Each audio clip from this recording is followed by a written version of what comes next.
Gary, also a local business owner, who will be offering our prayer this evening. Pastor Boone.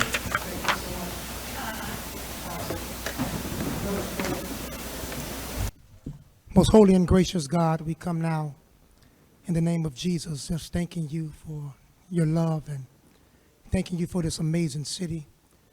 Thank you, God, for this council, this group of great thinkers with great minds and great hearts, who has a heart, God, to continue to bring change to everyone in this city, God. So I pray, God, that you continue to use us in a way to spread love to every block, to every street, God, to every neighborhood. In the name of Jesus, God, I just pray continuous, God, guidance of your wisdom. Anything we need to know, continue to let us know, God. Give us insight, clarity, revelation, wisdom, God.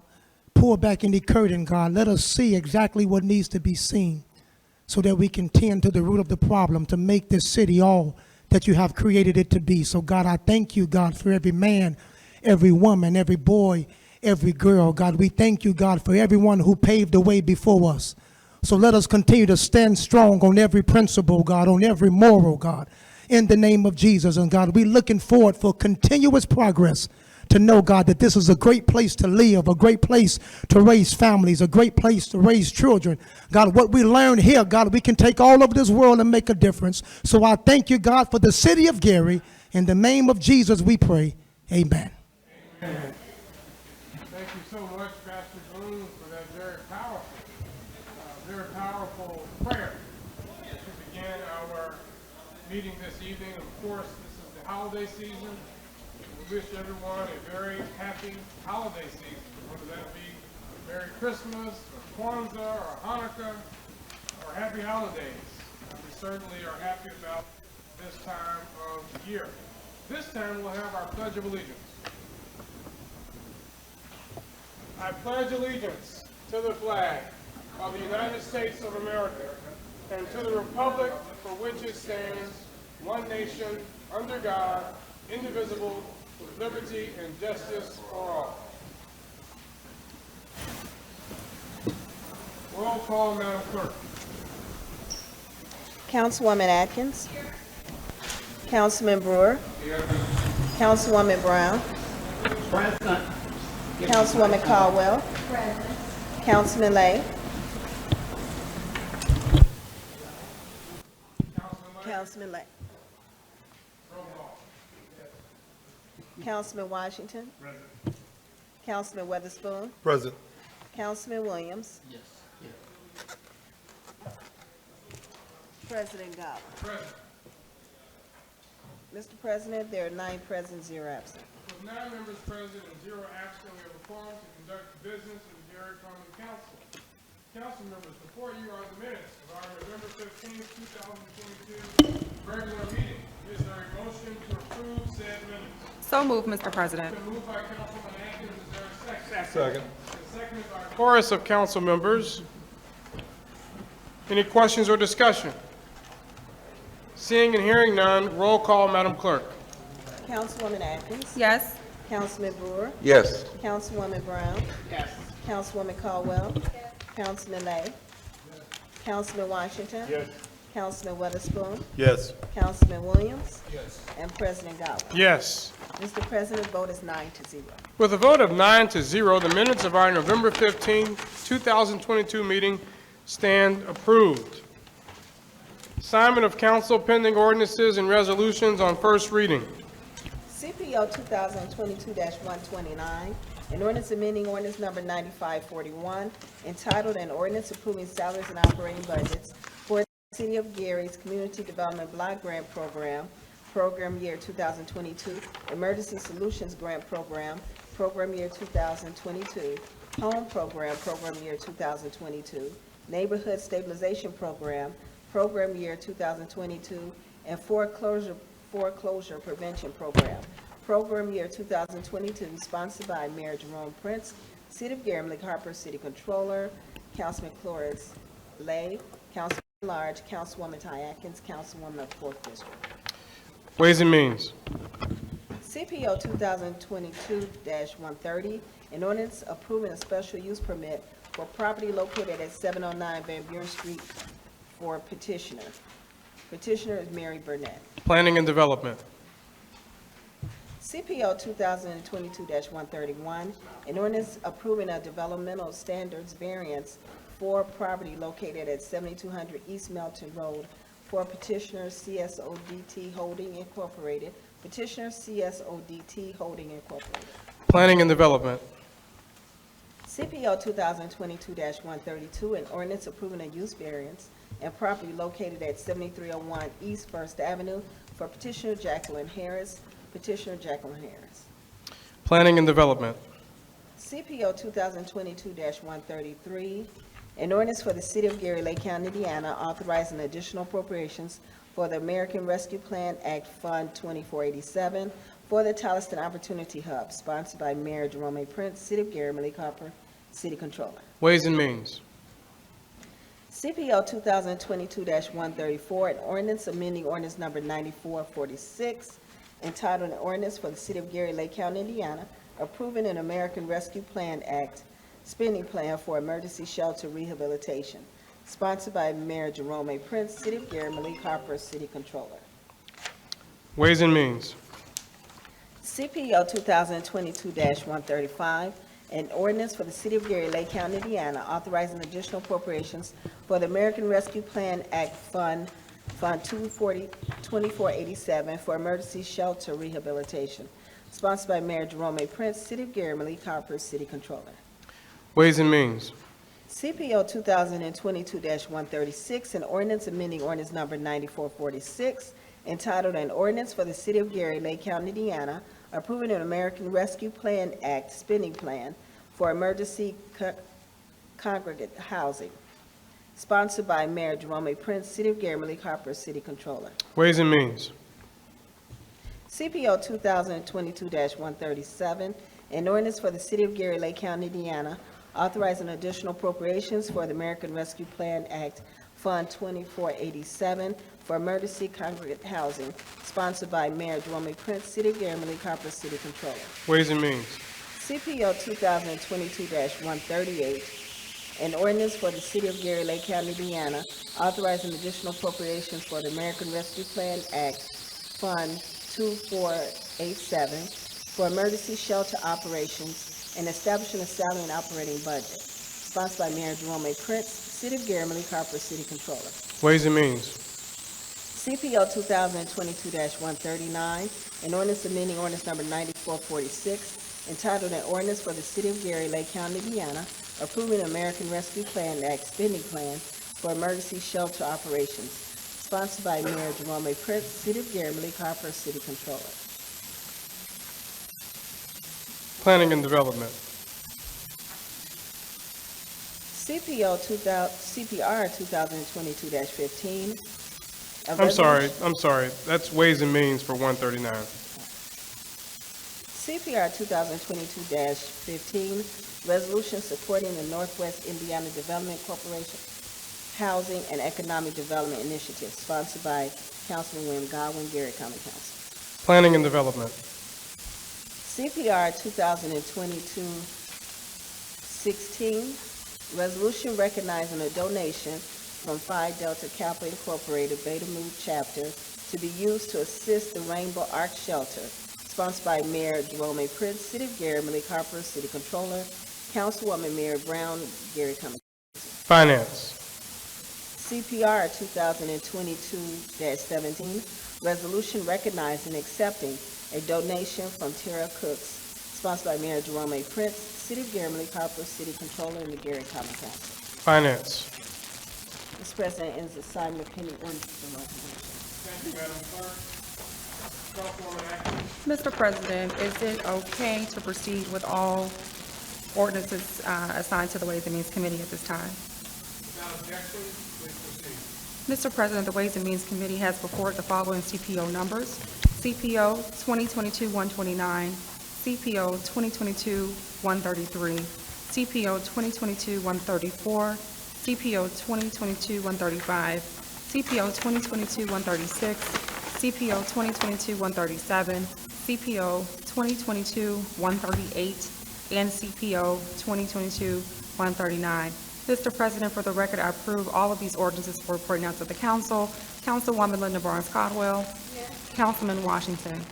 Mr. President, the majority of the Ways and Means Committee has approved CPO 2022-129, 133, 134, 135, 36, 37, 138, and 139 for reporting out to the council.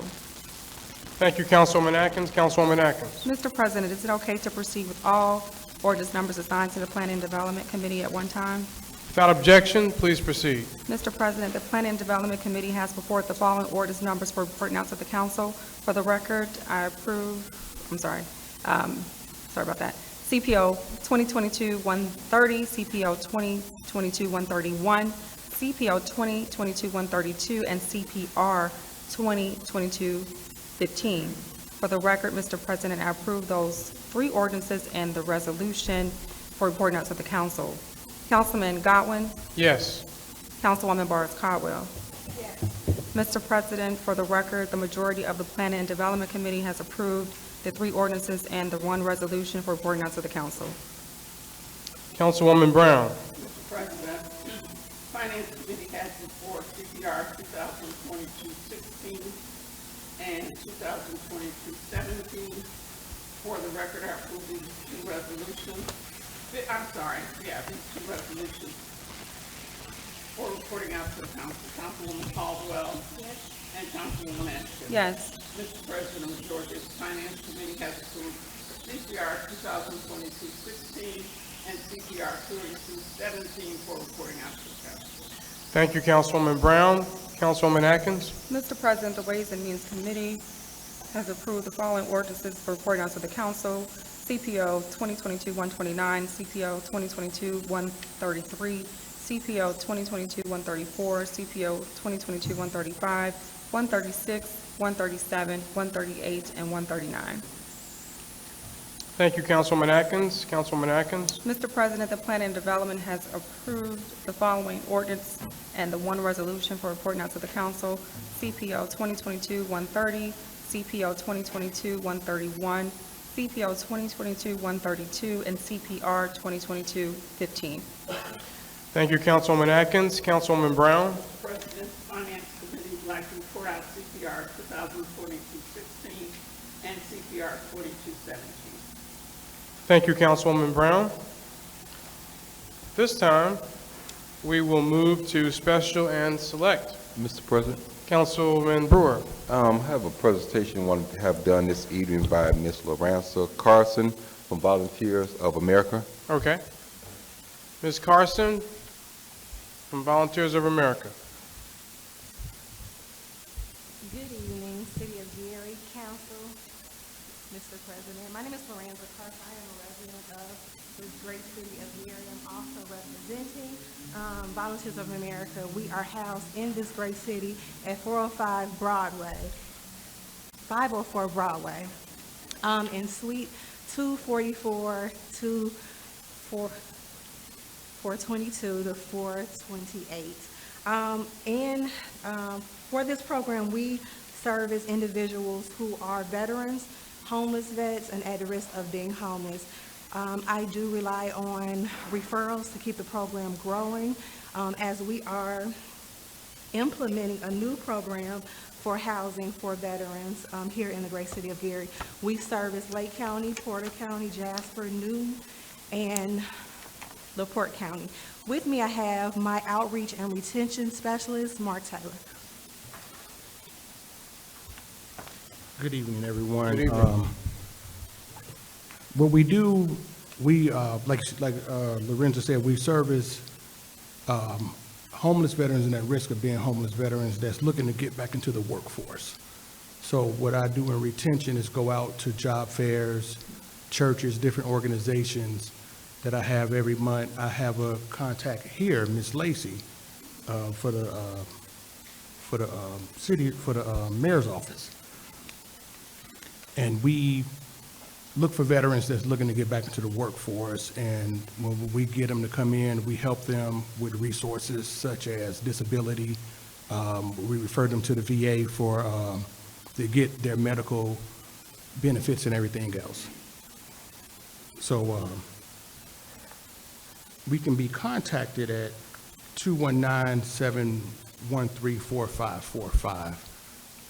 So that is what we're doing for the city of Gary and the 5 counties that we support. Thank you for this opportunity.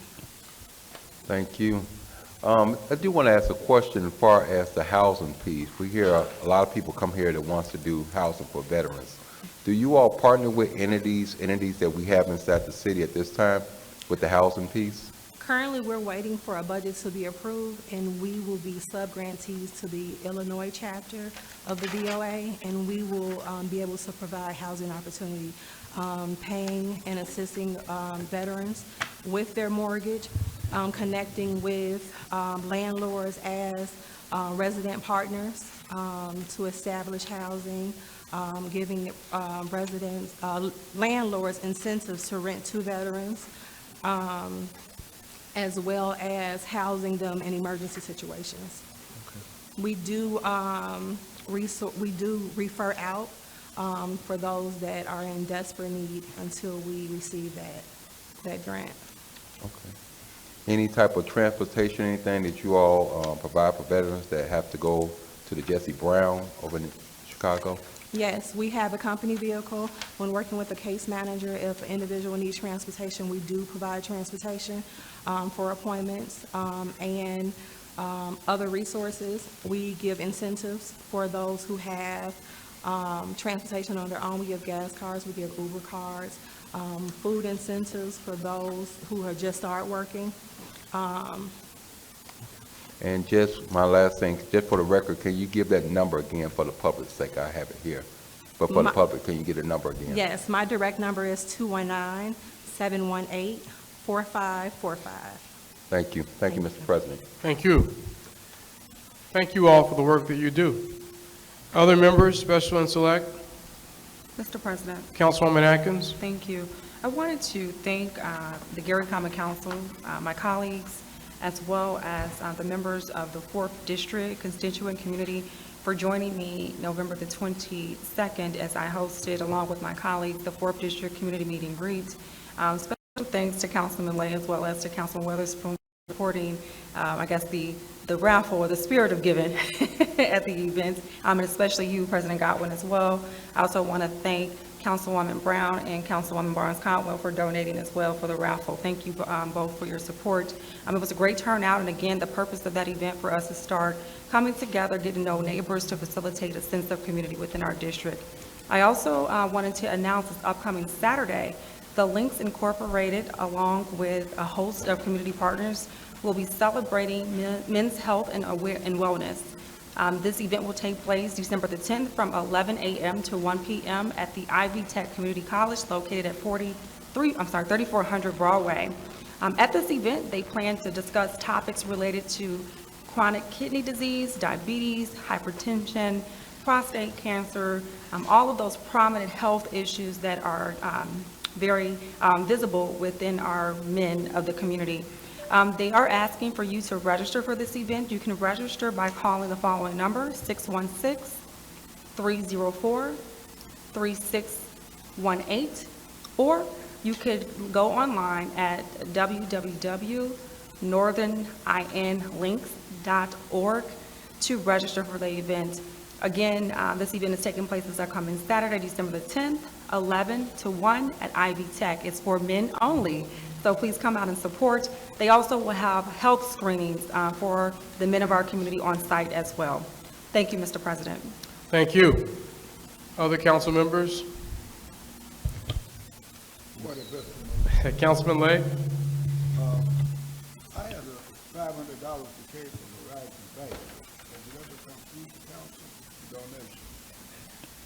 I think you said you had a $500 donation from Horizon Bank? From Horizon Bank. I don't, Mr. Harper's not here.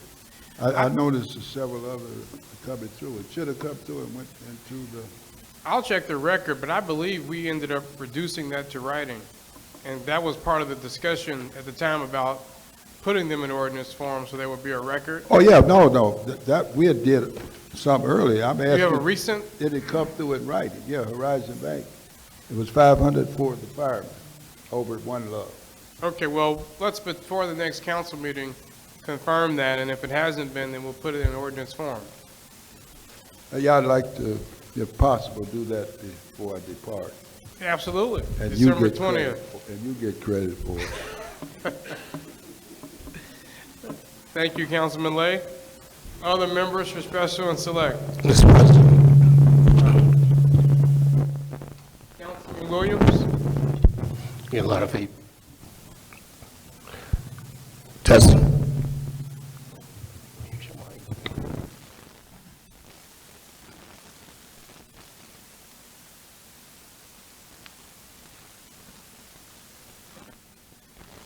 Can you hear me? Thank you. I just want to send out a special holiday cheer to all the residents in the 6th District, the merchants in the 6th District, the children in our school systems. May you all have a blessed holiday and especially a safe one. Thank you. Thank you. Other council members? All right, seeing and hearing none, we'll now, Mr. President? Councilman Brewer? Yes. Thank you. I want to wish Miss Elizabeth Robertson a happy birthday before this community. She turned 92 years old. I had the opportunity to go visit her in the hospital this Sunday, and I want to formally wish her. She's at the 1200 Washington Senior High Rise there, so I want to wish her a special happy birthday. Also, the Snow Plan Committee will have a meeting this Wednesday at 4 p.m. here in the chambers to discuss the upcoming snow plan for the remainder of 2022 going into the 2023 year. So I'm asking all my colleagues, department heads, and community to come out to hear the changes that will be taking place for the upcoming snow plan. Prayerfully, we won't have to deal with the snow, but just in case, we want to be prepared. Also, I have received a great number of calls about trash cans being left out from residents all over this city. I do plan to put an ordinance together to address that issue. It's an issue that's not just in my neighborhood, but throughout. As I just went, we have a neighbor in me and Councilman Brown district where the can never goes back in, and every week it continues to be trash overflowing. And depending on which way the wind blows, that's the way the trash blows. So I want to address that by hitting people in their pocket for that, because this is a problem that's now becoming, it's almost like the norm inside this community, and it should not be the norm inside the city where we see trash cans left out week after week all over the city. So I do plan to address that this year, and we can put the enforcement in for next year. Thank you, Mr. President. Thank you. Councilwoman Atkins? Oh, Lord. That can't be out. Right. Well, you know, I know I'm probably a violator too. He knows I'm a violator. It wasn't just you. But you know, for some of us, you know, our houses are a long way from the street. But in any event, I know that I know some folks in my area have actually, maybe, I don't know, Mr. Staff, whether they had a building permit or not, but have built little fences around the garbage cans so they're not visible. But they don't have to drag them all the way back. And of course, when the snow hits, that becomes very difficult when you have 5, 6, 8, 12 inches of snow and you're trying to get it back to your house. But I think there's a lot of different ways that it can be done for aesthetic purposes. Mr. President, Uh-oh. We had an agreement, but we're going to see that. You may have derailed it, Councilman Brewer. Well- Councilman Lay? well, after this, whenever you call for a vote, you vote for it. That'll speed it up. We have two candidates running for mayor currently. Of course, Jerome A. Prince has a sign up on Fifth Avenue, and right next to his sign, you can see it when you're at the assessor's office, there's a much larger sign, in fact, where Senator Eddie Melton, who's a declared candidate, has this huge sign up saying he's running for mayor. Now, had the mayor, Jerome Prince, not put up that identifying mark under his name, that probably would not be looked upon as a political sign. To resolve their problem, what I'd like to do is suggest to the council we should amend or repeal part of an ordinance. This ordinance has to do with putting a sign up 30 days before the election, where there's always been a slight problem with the way that ordinance was drawn up, because 30 days before the election, I saw back, I don't forget what year, with at that time Attorney Rodney Poe, who was in the law department, because as far as I'm concerned, 30 days before the election would be in March, because early voting starts. I don't see where, and I was on the council, I was attorney for the council when Mr. Van Dyke brought that ordinance forward. I don't see any reason for it to be there. Our problem is not when people put the signs up, it's when they take them down. We can't get them to take them down.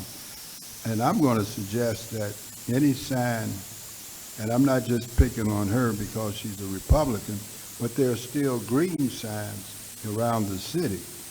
And I'm going to suggest that there be a fine and penalty if a sign is up, because it's their sign. So if somebody can get a hold of a lot of their signs and put them around, they will certainly have to come to the court. But I think we should take, and I apologize, I do have the ordinance, but it's at home. I'd ask, and our chief of staff had sent it to me, it faxed it to me at home. But I would suggest that we, in fact, repeal that or amend it. I would say repeal it. Because basically, if you put up a sign in January or February and you don't put it on Lamar Sign Company, it's not going to be there by March. The ground is going to be too hard to put down signs, and they're going to simply blow away. So rather than to try to find the current mayor of this city and the gentleman running with him, I think we should repeal it. And that way, they're not getting any special break because the signs are up. And like I say, the mayor's sign merely mentions his name, 2023. Had he not put that disclaimer at the bottom, it paid for by the committee, it would not have been, I would have said, he could have said it was his birthday, anything. Mr. Melton, there's no question what his sign says. He's running for mayor. So I'm sure they have supported and various members of this council, so rather than send them over to see Judge Deidre Monroe, let's just repeal that part of the ordinance. And I'm very sincere, it's not a good ordinance. People should be allowed to, especially with our voting percentages, we should be allowed to know exactly when the election's going to take place. And I do apologize for taking so much time, but I don't have much time left, so I thought I look like I'm putting Mr. Cozy to sleep over there. All right, thank you, Councilman. Councilman Brown.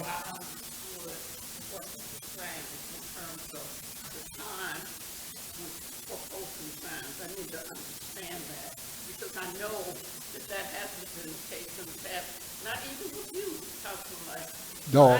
Make sure that I'm clear. No, but I see. As to what it is that you're saying. No, I assure you, section 117.3 of that ordinance says that if you have a sign that was up before 2012, your sign, he used a bad term. He calls it a non-conforming sign.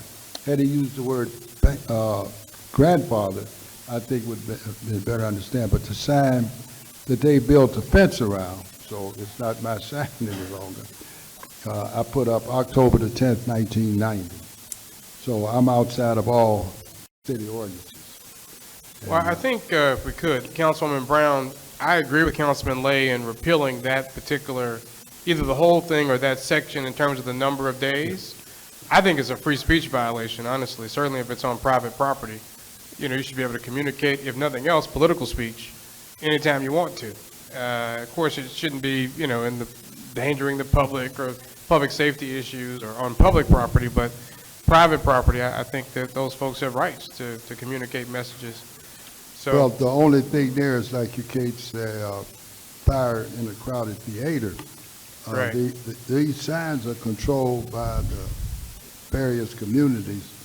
And then you have the state law says that if you fail to follow a local law, then you violate the state law. Again, I think it never made sense to me. I'm sure Councilwoman Brown may not remember, but I told her when they first passed it way back, that was about 10 years ago. I didn't think it made much sense. But that was Mr. Van Dyke. But no, I'm not in violation. I assure you I'm not in violation. If I All right, was, Councilman Brewer? Just want to make a statement. I'm for amending, not appealing.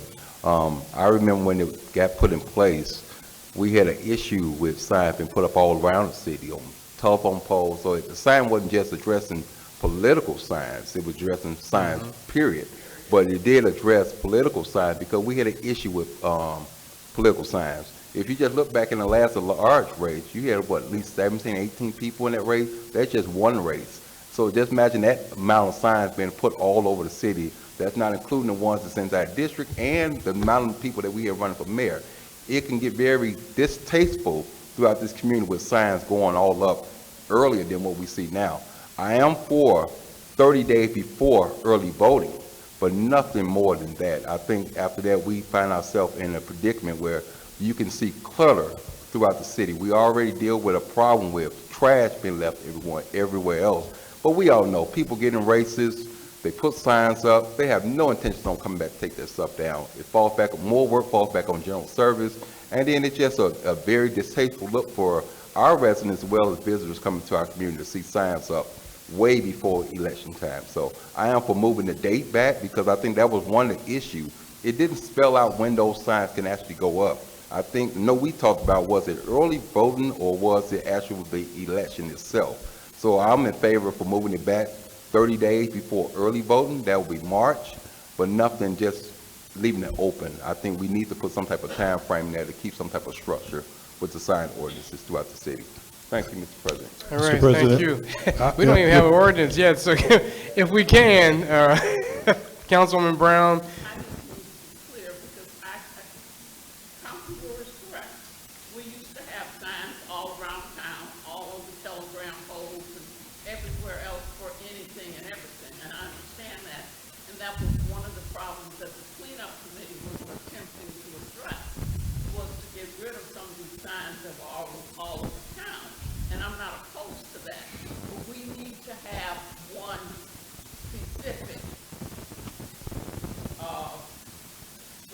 ordinance or resolution or whatever that says that you can or cannot do that, because they post signs all over town, and the cleanup committee was working, and I can remember Mrs. Bush and I talked about this time after time about people just posting signs anywhere, everywhere, for whatever reason.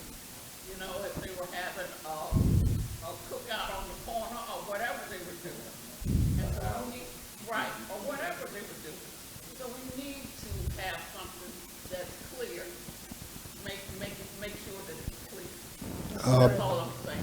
Mr. President. Councilwoman Barnes Caldwell, Councilman Weatherspoon, Councilman Lay. And at some point, we'll have an ordinance where we'll be able to have a full discussion of it.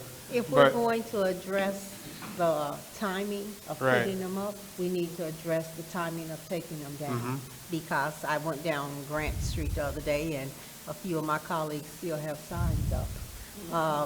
Take them down. We have our county people still have yard signs throughout our neighborhoods. They never came back to remove them. I don't think the city of Gary needs to remove county signs when they left them in the yards. You know, you came and put them all over the neighborhoods, but you never came back and got them. And then the election is over with now. We still have signs up for different various positions. So let's get those signs down. If we're gonna put them up at a certain time, take them down at a certain time as well. All right, Councilman Weatherspoon. Thank you, Mr. President. You know, to Council Lady Brown's point, this goes well beyond, the political aspect of things. There's signage all over, all times of year, and presently we have an ordinance on the books about that. I remember in 2012, when I was Director of General Services, I had order given by the mayor to take signage down, and I caught all kind of flack for that, or should I say, we caught all kind of flack for that. But there is already an ordinance on the books about signs, especially in particular in the Parkway. I think it's just more so a matter of enforcement of that particular ordinance. Thank Yes, you. sir. Councilman Lay? I agree absolutely to what Councilwoman Linda Barnes Caldwell just said. The issue is not putting them up. The issue is taking them down. What I'm suggesting, when you amend the ordinance, and there is an ordinance that deals with all of these signs. The political sign is a complete separate sign. I'm positive it's 117-3 of the ordinance itself. And so I'm suggesting changing that. You can't put signs up in January and February that you expect to be there in March. Ground is hard. So as a practical matter, these would be yard signs. I'm of the opinion you amend the ordinance, and I'm sure we're not going to get through this year. It'll have to be done next year. What you do is put in there, if you have someone to notify them, they have signs up. Okay, let's assume that I have a sign up, and you notify me that I failed to take it down at the appropriate time, and you may give me 30 more hours to get them all down. At that time, you file charges in the Gary City Court. In other words, if you ever bought a sign, you're responsible for the sign, even if you gave it to somebody else. So a person should go around and pick up their sign. That is what I think the problem is. Nailing them to poles on the city. I do not believe we should expend time taking them down without finding the person that caused them to go up. And even if they didn't do it, a member of their campaign, did it because they were, trying to help them win, they're responsible. So I don't think we should adjust the date. Let people put them up. Like Councilwoman Caldwell said, it's taking them down that's your problem. They're all over the place. But there are some signs that have been grandfathered in. You can't do anything about those signs. In fact, I have a sign on 11th and Grant. That sign is grandfathered. Or if Lamar Sign puts something up, anything on their signs is grandfathered. But I think we should just get rid of the date you put it up, concentrate on taking them down, and simply send them over to the city court for a fine. And I'm not talking about $20. I'm talking about a fairly hefty fine. And I think that would get rid of that problem.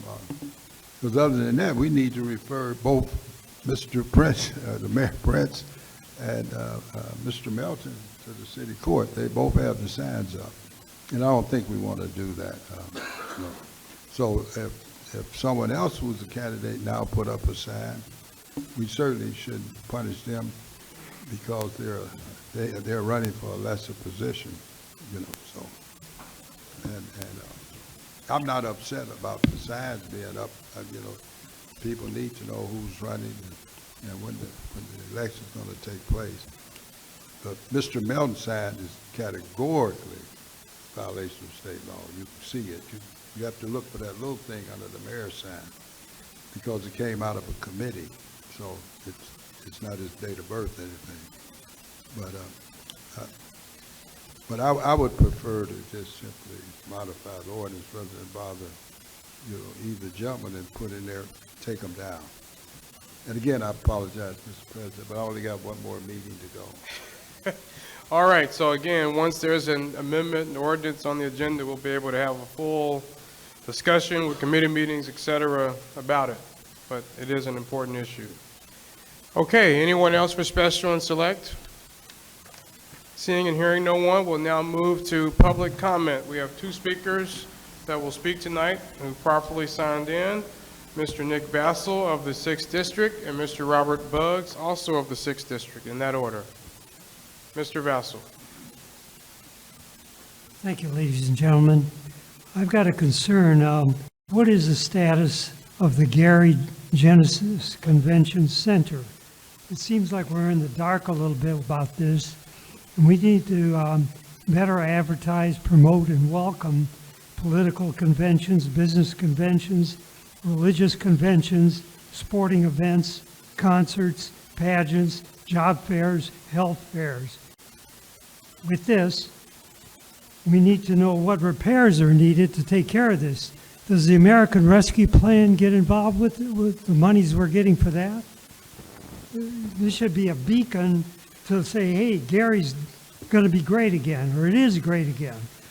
Please keep us informed and updated on what is taking place with the proper effectiveness of the center to have and improve the varieties of activities at this facility.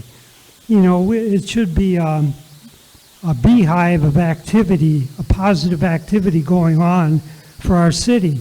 And this brings in more revenue eventually to the city. But we need a place, we got 7,000 seats there. We've got a good sound system. Let's use it. Let's put it to good use. Thank you. Thank you. Mr. Buggs? All right. Good evening, Council. Good evening. My name is Robert Buggs, and I'm a precinct committee person for G618. And I'm here tonight because I found out late this afternoon that there was some talk about taking one precinct from the 6th district and then adding it to the 5th district. Now, it's not our fault because everybody's moving from the 5th district into the 6th district.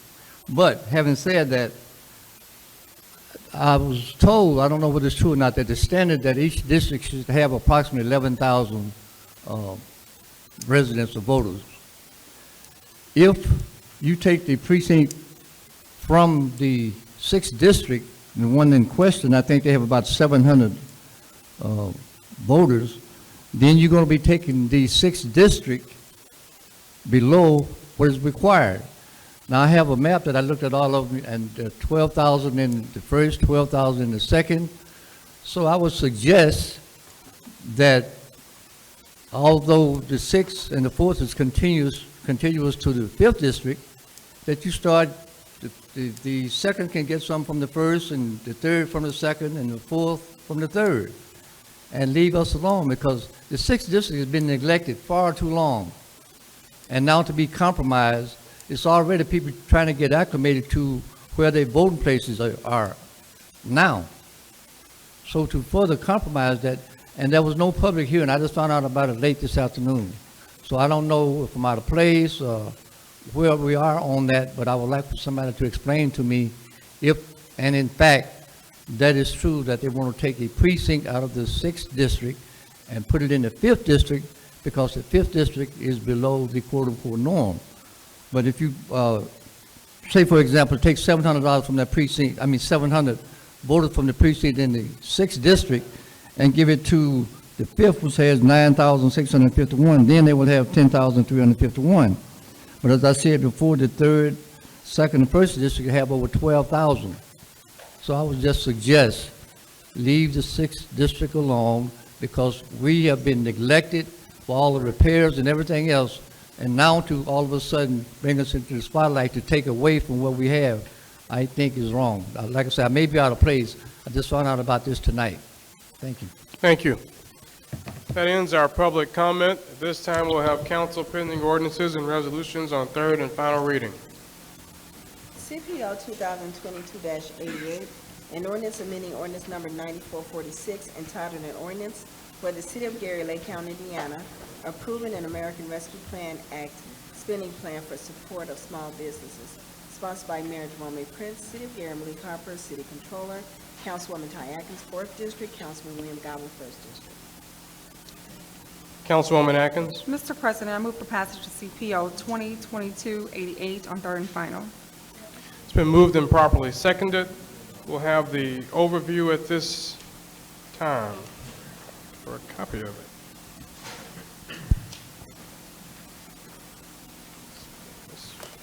Thank you, President Godwin. Let me find the ordinance here.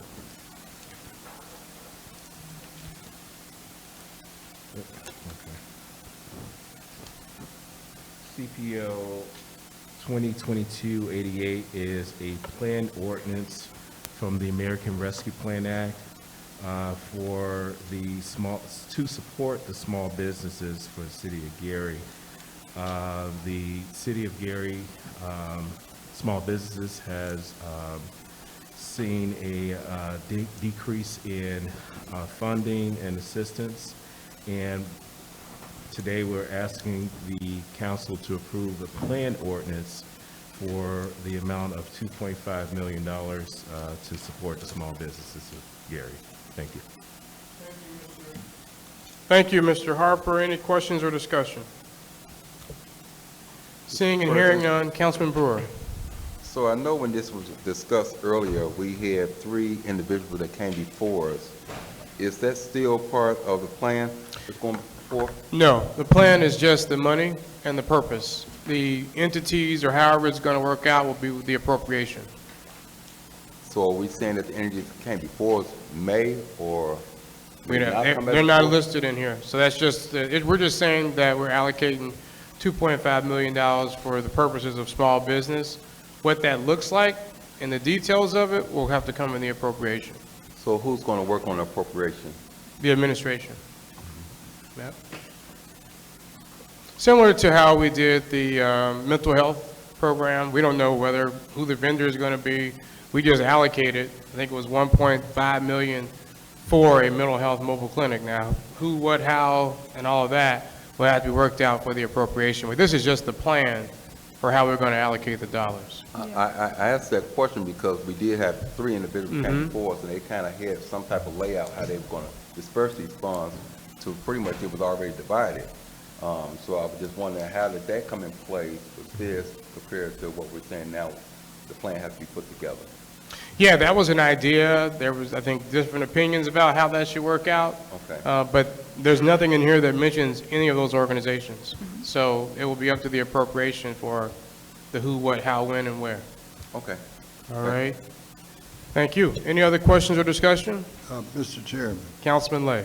I certainly would like to compliment you. I now, for the first time, understand when the breakdown, allocation, then the appropriation. Correct. Yes. I would hope that Councilwoman Jai Atkins would have told me that, but she didn't. But I really understand it now. And I certainly think this idea is a good one, Mr. President. I understand that you and Councilwoman Atkins came up with it, and the mayor agreed to support it. So I'm going to vote in the affirmative for this. Thank you. Any other questions or discussion? Seeing and hearing none, roll call, Madam Clerk. Councilwoman Atkins. Yes. Councilman Brewer. Yes. Councilwoman Brown. Yes. I'm sorry. Councilwoman Caldwell. Councilman Lay. Yes. Councilman Washington. Yes. Councilman Weatherspoon. Yes. Councilman Williams. Yes. And President Godwin. Yes. Mr. President, vote is 9-0. With a vote of 9-0, CPO 2022-88 passes and is so ordered. CPO 2022-106, an ordinance amending Title 15 entitled Land Usage, Chapter 123 entitled Zoning Code of the Code of Ordinances of the City of Gary, Indiana, for the property located at 392 Johnson Street, sponsored by Eric Boyer, Department of Zoning, petitioner Michonne Parker Wright. Councilwoman Atkins. Mr. President, I move for passage of CPO 2022-106. It's been moved and properly seconded. We have an amendment. So you're going to move to amend by substitution? Is it amended? Yes, 10-11-22. Okay. Oh, we added the, what was the? So let's move to amend, and then we'll get the What was the explanation of the... Okay, yeah. sure. Mr. President, I move to amend by substitution CPO 2022-106. It's been moved and properly seconded. This time we'll have the overview and the overview of the amendment. Thank you. The amendment should be to remove Eric Boyer's name and to add the BZA packet. Yeah. Yes, and Okay. it's no longer, well, it's actually still there. It says sponsored by Eric Boria, Department of Zoning. That should have been removed. So if we could do this on the floor, we'll get you a clean copy to take Eric Boria's name off of there. Okay, so the clerk has that, the Eric Boria will be removed, and who will it be replaced with? Carla McVeigh? Okay, Carla Carla McVeigh. McVeigh. Mm-hmm. She came in front of us before. She's ill. She couldn't make it here tonight. And Mr. President, she did come in front of us before. Mm-hmm. She had on a mask, and so she has been introduced to the body. Councilman Lay? Point of order. The person of importance here is the petitioner, not the sponsor. In other Right. words, we've come all the way here with the sponsor. I don't see why we would bother to amend. What's the purpose of the amendment? We're just correcting the ordinance, not changing anything with the merits No, of it. I understand that. The ordinance is not incorrect. The sponsor is no longer with the city. Why do we even bother doing anything other than vote it through? The petitioner is not changing. Duly noted. Yeah, I mean, why go through all these extra steps? Right, he's no longer employed here, but it just as an administrative matter, just like we've added names to titles and other changes, prepared by, we've made changes. So it has amended 10-11-22. We need to acknowledge that, take the vote on the amendment, and move toward how we're going to vote on the merits as amended. So we have what the amendment is. Could we now move forward with the merits of the ordinance? Yes. All right, thank you. This is an ordinance for land usage for a use variance at 392 Johnson Street. The petitioner is Michonne Parker Wright. She'd like a variance to operate a men's home. I believe she's here. Is she here? Michonne, right? Maybe she didn't come tonight. She was here. Robust committee meeting yesterday, so. Yes. I mean, I think that, you can, there you go. And I do see several of the neighbors who were here yesterday are here. Right. Mr. President, Councilman Brewer? was the petitioner informed that she had to be here today? Yes. Yes, she had an exhaustive meeting Yes. yesterday. She was Yeah. here yesterday, and so she was told that it would be up again today. Okay. She probably chose not to come. Right.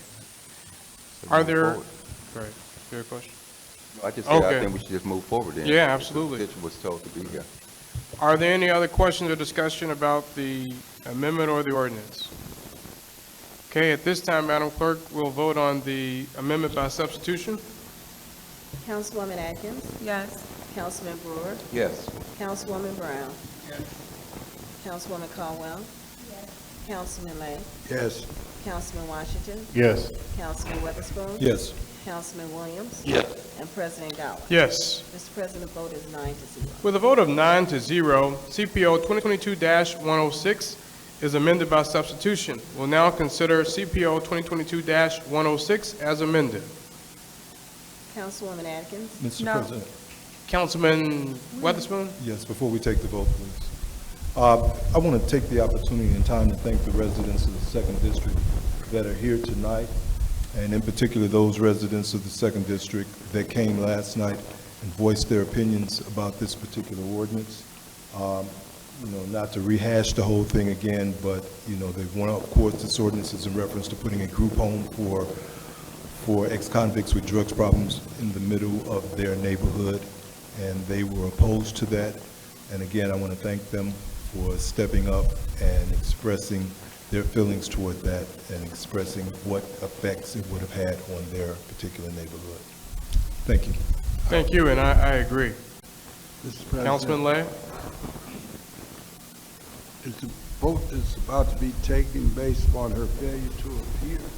No, it's about the ordinance. We had a robust discussion last night about it at the committee meeting, but I think it's the total package. All right, no other questions or discussion? Roll call, Madam Clerk. Councilwoman Atkins, No. Councilman Brewer, No. Councilwoman Brown. Councilwoman Caldwell. Councilman Lay, No. Councilman Washington. No. Councilman Weatherspoon, No. Councilman Williams. And President Gower. No. Mr. President, vote is 0 yes, 9 no's. With 0 yeas and 9 nays, CPO 2022-106 as amended fails for lack of sufficient votes. CPO 2022-107, an ordinance amending Title 15 entitled Land Usage, Chapter 123 entitled Zoning Code of the Code of Ordinances of the City of Gary, Indiana for the property located at 7400 Ash Place, sponsored by Eric Boria, Department of Zoning, petitioner Donald R. Campbell. Councilwoman Atkins. Mr. President, I move to pass CPO 2022-107 on third and final. It's moved and properly seconded. There's an amendment. Mr. President, I move to amend by substitution CPO 2022-107. Moved and properly seconded. I do want to just note that I have two versions of this, and I don't know if others do. Within the packet, one has an amendment on 10-11-22, another has an amendment on 12-6-22. Just want to make sure that we're operating from the same, which one? The one that's 12-6-22? Mr. President, if I might. Councilwoman Atkins? It's the same. I think what Okay. happened was yesterday, the packet that we had in my committee meeting, it had no date on there. And so when I brought that up, I think that Corporation Council just put the date for today's, but there's no difference in terms of the information that's in the packet. Okay, thank you. So at this time, we'll have an overview of the amendment and the, Councilman Lay?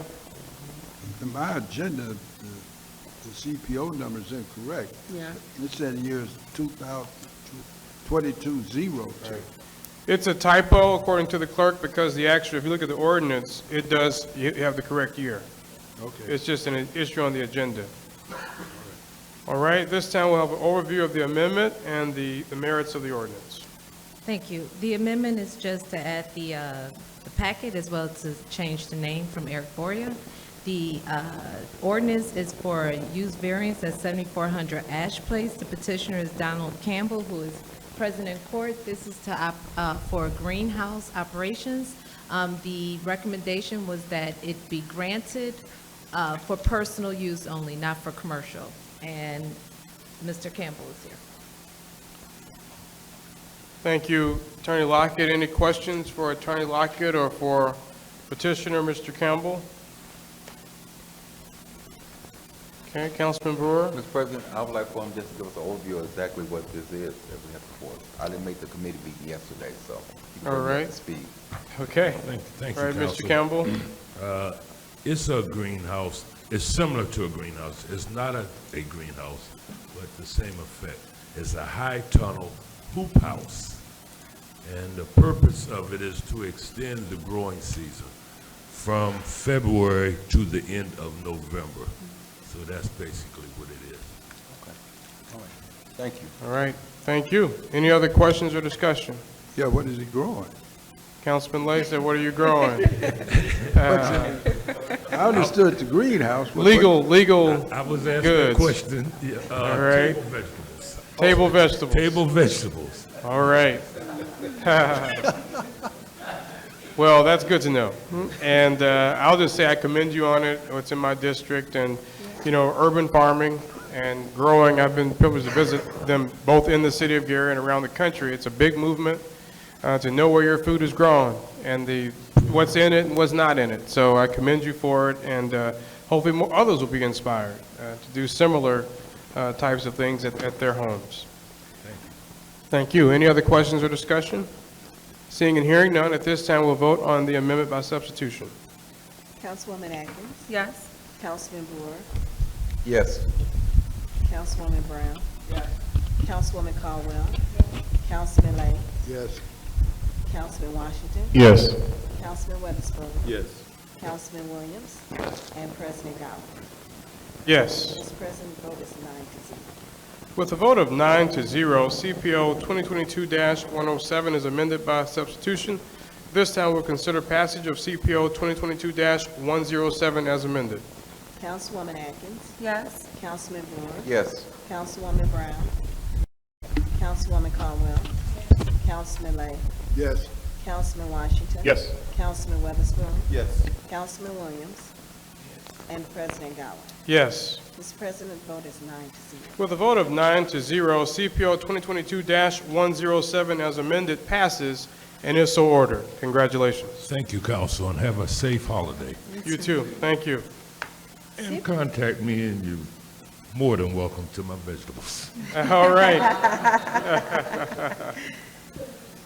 CPO 2022-109, an ordinance amending ordinance number 9159 entitled Towing Services Used by the City and all related municipal code sections, sponsored by Mayor Jerome Prince, City of Gary. Councilwoman Atkins. Mr. President, I move to refer CPO 2022-109 back to the Ways and Means Committee with the committee hearing date set for Tuesday, December the 13th at 5:30 p.m. It's been moved and properly seconded. Any questions or discussion? I'll just quickly say that I will not be there, but I appreciate the work that Attorney Lockett put into refining and revising this ordinance based on the discussions that Councilman Williams and myself had, and I think Attorney Williams as well, several weeks ago on this. So look forward to what will come. Hopeful that all those parties are there. The various towing contractors and Attorney Meyer, I know, is of interest, so that they can have an opportunity to kind of opine on this. And hopefully we can get this done at our next council meeting so that you all can get the new contract out and we'll be ready to go next year. Any other questions or discussion? Seeing and hearing none, roll call, Madam Clerk. Councilwoman Atkins. Yes. Councilman Brewer. Yes. Councilwoman Brown. Councilwoman Brown. Yes, ma'am. Councilwoman Caldwell. Councilman Lay. Yes. Councilman Washington. Yes. Councilman Witherspoon. Yes. Councilman Williams. And President Gowen. Yes. Mr. President, vote is 9-0. With a vote of 9-0, CPO 2022-109 is referred back to the Ways and Means Committee with the committee meeting to be held on Tuesday, December 13th at, was it 5:30? Yes. 5:30 p.m. CPO 2022-113, an ordinance concerning real property, action to bring compliance, expenses or cost of action as a lien against property or bill to owner, collection of delinquency, sponsored by Mayor Jerome Prince, City of Gary. Councilwoman Atkins.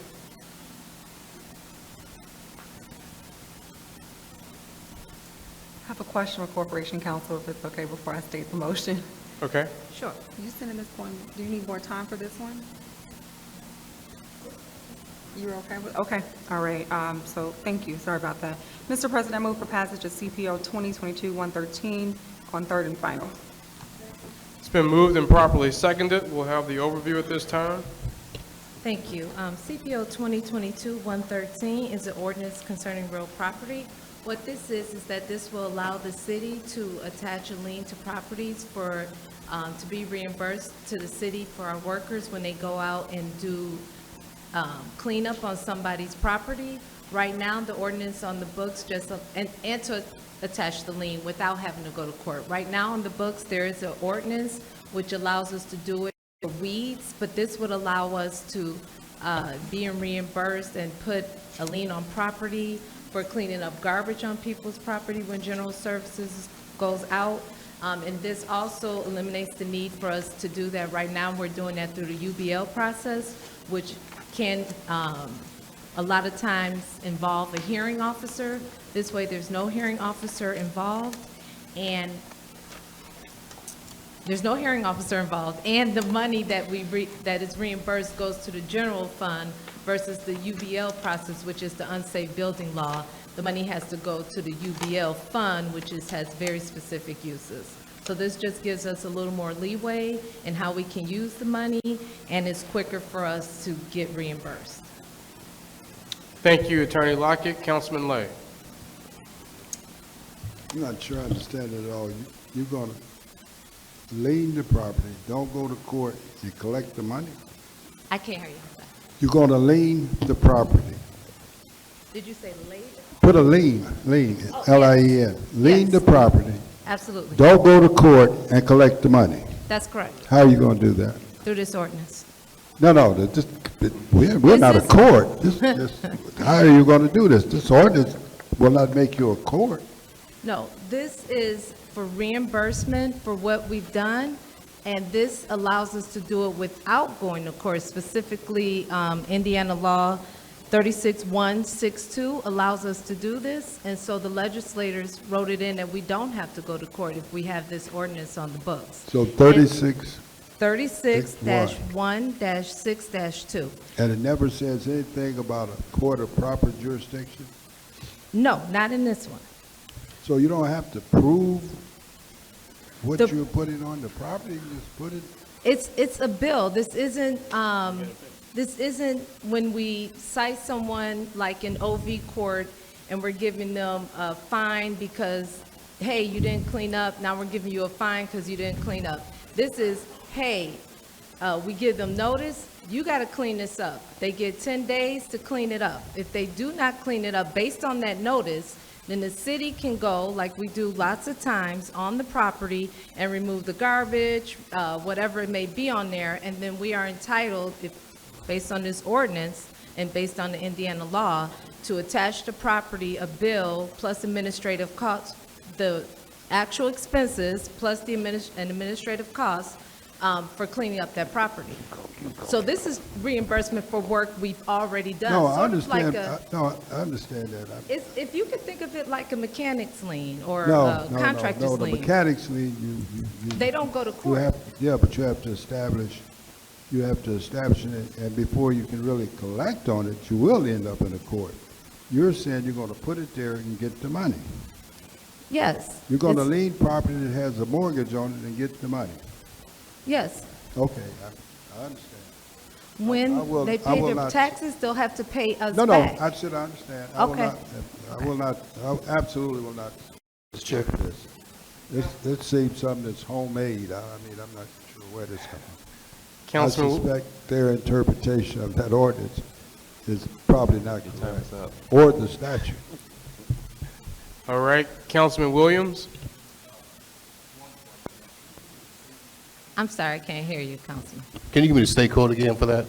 Sure, it's 36-1-6-2. Thank you. I'm sorry, I didn't hear that last part. I want to say thank you. I know I've been on your heels for quite some time about this. Thank you. You have. You're welcome.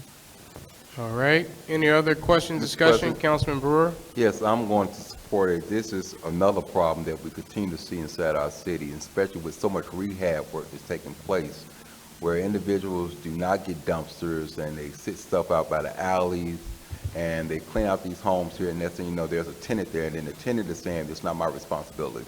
This is one instance where we can actually go after the property owner and collect the funds of cleaning up, because we're doing cleanups all over the city, but we're not reaping any benefits. And it's a constant hamster wheel that we're doing inside the city. So I will support it. Thank you.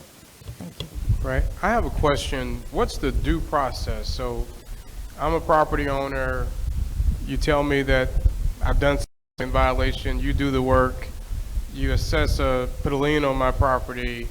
What's the due process? How does that work? So the due process is, we have to give notice first and give Okay. you time to clean it first. At Or least- dispute that either Or it's not my dispute- issue or, Yeah, you know, at least certainly. 10 days. Right. At 'Cause I- least 10 days. It I know- could be longer, but of course, we'll document it through pictures, and we will give them notice to the property owner, hey, this is what's going on your property, you got 10 days to fix it. And then once we go out, we'll document that we went out, we'll document how it looked afterwards, and then we'll place the lien. Okay, that's good, because I know that I've gotten questions or calls before where, you know, maybe it wasn't someone's property, or there's issues at the recorder's office about who actually owns it, you know, if the property's already been transferred. And so I did want to make sure that there was sufficient notice given to parties before a lien was placed, because they, you know, it may not be their fault, or it may not be on their land. No, Because absolutely. sometimes things can get confusing, especially with lots, vacant lots. Yes, But- and we get the information from the recorder of deeds, that's where we place it, and that's where we get the information. And they really have a responsibility after the property is transferred to them to record it, to give notice that they are the owner. So currently, the process is that folks would have to go through the city court. Well, Is that, Yes and no. There's a process for weeds, like cutting grass, which is already like this same ordinance, except for it's just for grass. And then there's the UBL process, which is this ordinance, but through the UBL process. And not just specifically this ordinance, but a process where we give notice, there's 10 days, and then they could request a hearing in front of a hearing officer. Of course, they'll still use the UBL process if we're going to do a demolition, or there has to be a vacancy or a partial demolition. You have to go through the UBL process because there has to be a hearing officer. So right now, we do this process through the UBL process that we get reimbursement. Or we can go to city court. City court, though, is not so much for when we're doing the work, it's for when we're telling you, you need to do this work, and we're going to fine you based on how it looks. And so we don't have the resources to go clean up everything everywhere, right? And so those that we do clean up, though, this is a way for us to get the money back. Okay. Point of Thank order. you. Mr. Nowacki, can you stop the pen noise? Can you stop the pen noise? It's becoming a distraction. Yeah, thank you. All right, Councilman Washington, and hasn't spoken yet, and then Councilman Lay.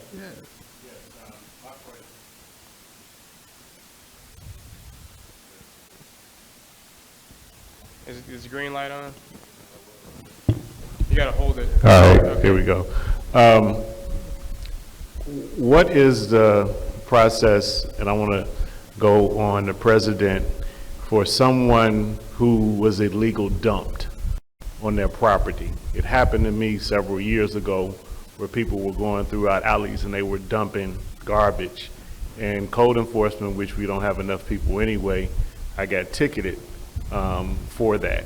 And so I had no choice but to clean up a whole bunch of stuff that wasn't mine. So how can a person, if this happens, because it does, what is in place to kind of, I don't know what can be done, but when someone is unfairly dumped on their property and then they get a bill stating that they have to clean it up, and with illegal dumping, you never know who does it, but is there a process in place for if that happens to a resident or property owner?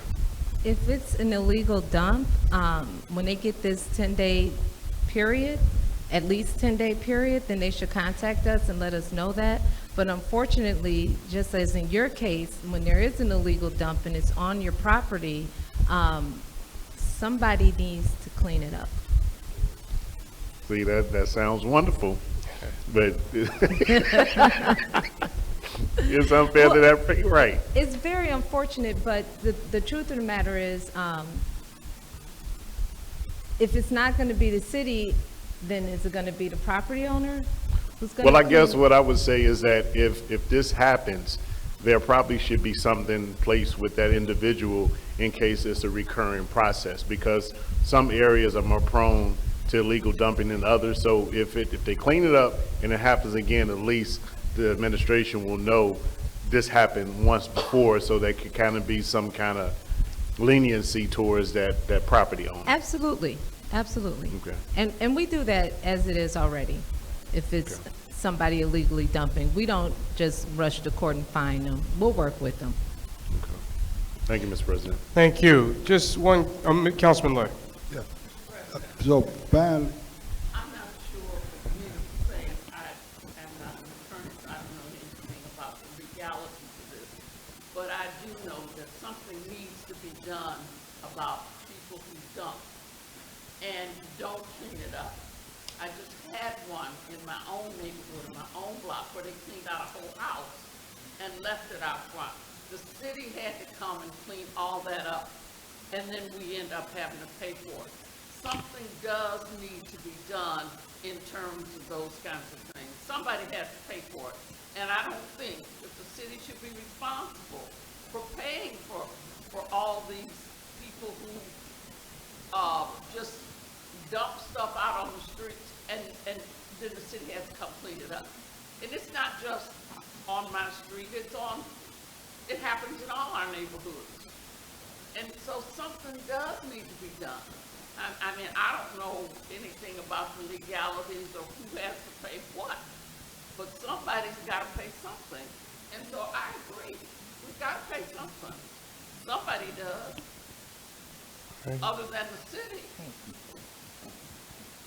Thank you. And, you know, I have heard people say they have dumped it on the streets and it's like, well, let the city clean it up. Well, that's not right. It's just not right. And we need to have something in place to make sure that people clean up when they put stuff out. Many people they just put a whole bunch of stuff out on the street. First of all, you can't expect the garbage man to pick up all this stuff that they dump out on the sidewalk. Somebody's got to clean it up. And so I agree, something needs to be done. And so I will support this because we need to do something about it. Right.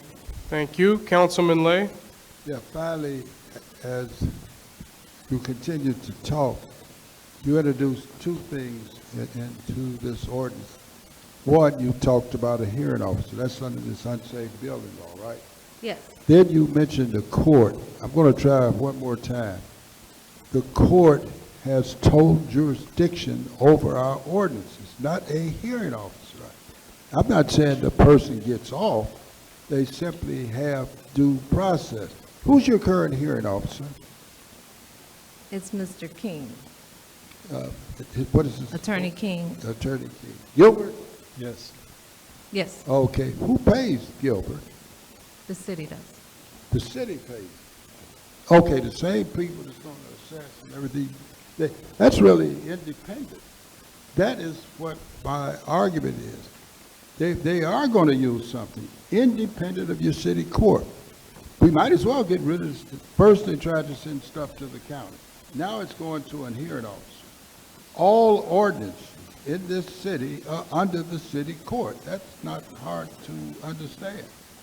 They're not a hearing officer. There's no inception of the hearing officer. Again, is Judge Deidre Monroe aware of this? She's in agreement with this? She's aware of this. Is she in agreement with it? So, again, I think you can run to doing certain things. Like Mr. Brewer said, he favors it. Yeah, you favor it going around your city court. I don't think you can. The court, unless we're going to get rid of the city court. The city court has jurisdiction, period. This is an ordinance. They're asking you to do something, but they're going off to a hearing officer. We went through this with these hearing officers in the city. They hire, I don't see where there's any due process. The person they're hiring is listening to a person that they work with. That makes no sense. So I'm going to vote no because they're going around the city court. And I absolutely do not believe there's any statutory law that will go around the person who has proper jurisdiction. I suspect in what she has read, there is something about a court of proper jurisdiction inside the ordinance. Is the word court in there at all? Is the word court in the ordinance, I'm sorry, at all? No. There's no word of court. But you're going to go to a hearing officer and that's due process. Probably when I leave here, I'll be back. Well, if I could expand on your question, because I understand where you're coming from in this case, because what you're basically saying is that the hearing officer is hired by the city. So you're questioning the independence and neutrality and impartiality of a person who's hired by the same people who are bringing the charges, if you will, or who are making the case against it. The other question I have in that same vein, this sentence here that says it's the last sentence of the first paragraph in subparagraph A, specifically the part that talks about that the property must be given a reasonable opportunity of at least 10 days, but not more than 60 days to bring the property into compliance. So my question is, how will you determine whether it's 10 or 60, or will there be consistency in the number of days that a property owner is given? we will keep track of when we gave them notice, so they get at least 10 days. But this has to go in tandem with the schedule of Public Works in terms of when they can get out and when they can clean. And it has to be within the 10 to 60 days. So I can't say specifically that it's going to be 15 days every time, because we just don't know the schedule or the situation. Sometimes we get requests, you know, hey, can you go clean this up? This is a hot mess. And then we'll go clean that up. It's a hot mess, you know? But they have to get at least 10 days. I guess my concern legally is that if you give the person who lives at 1047 Union Street 50 days, right, and you give the person that lives in the Pyramids 10 days, right, that would be inconsistent. Now, I understand there's different scenarios, but I certainly would complain that why is one person getting more time, and you'd have to justify, right, substantially what's different. So I'm a little concerned that there's that's a wide amount of flexibility, you know, for the, I guess, the law department to give notice to citizens of the same city. It is, and again, I think that will be okay because it's not based on any type of improper factors in terms of what type of neighborhood someone lives in, who the person is, or anything that's improper. It would just be based on availability of the Parks Department, of Public Works, of their workers when they can get out there, and with the severity of the mess, you know? It may be that some places are just horrible, maybe it's on a thoroughfare, maybe there's rats in there, you know, there's all types of factors that will go into making that decision on top of who we get to first. But none of the factors would be, I hate this person, so I'm gonna give them 11 days. That would never happen. Well, I guess my concern, just briefly, is that because we'll have several different people, right, with different perspectives on, you know, you have in law school, we talk about standards versus rules, right? And this is, even though it's numbers, it's really more like a standard because you're kind of using subjective measures, right? It'll be different individuals choosing how many days people get based on their interpretation of the level of the grievance, et cetera, or what they think is a reasonable amount of time.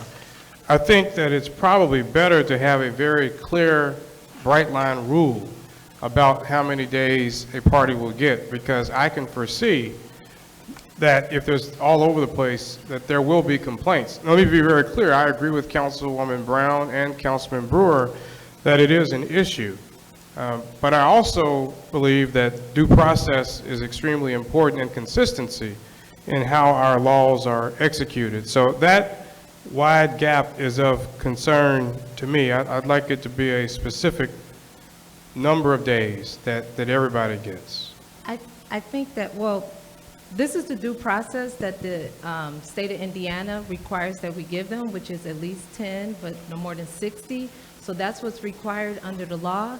And again, I wouldn't want to put a specific time period because Public Works is what's going to drive this.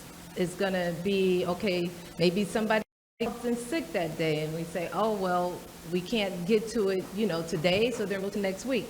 There may be different factors. But one thing's for sure, once they get notice, if somebody calls us, we're not going to be like, okay, we're rushing to do it. And they're saying, hey, we're going to do it. Could you give me 2 weeks? You know, I got to get this check or get somebody back here. That's not what we'd be looking to do. All this is looking to do is to get the city reimbursed for what we are doing already.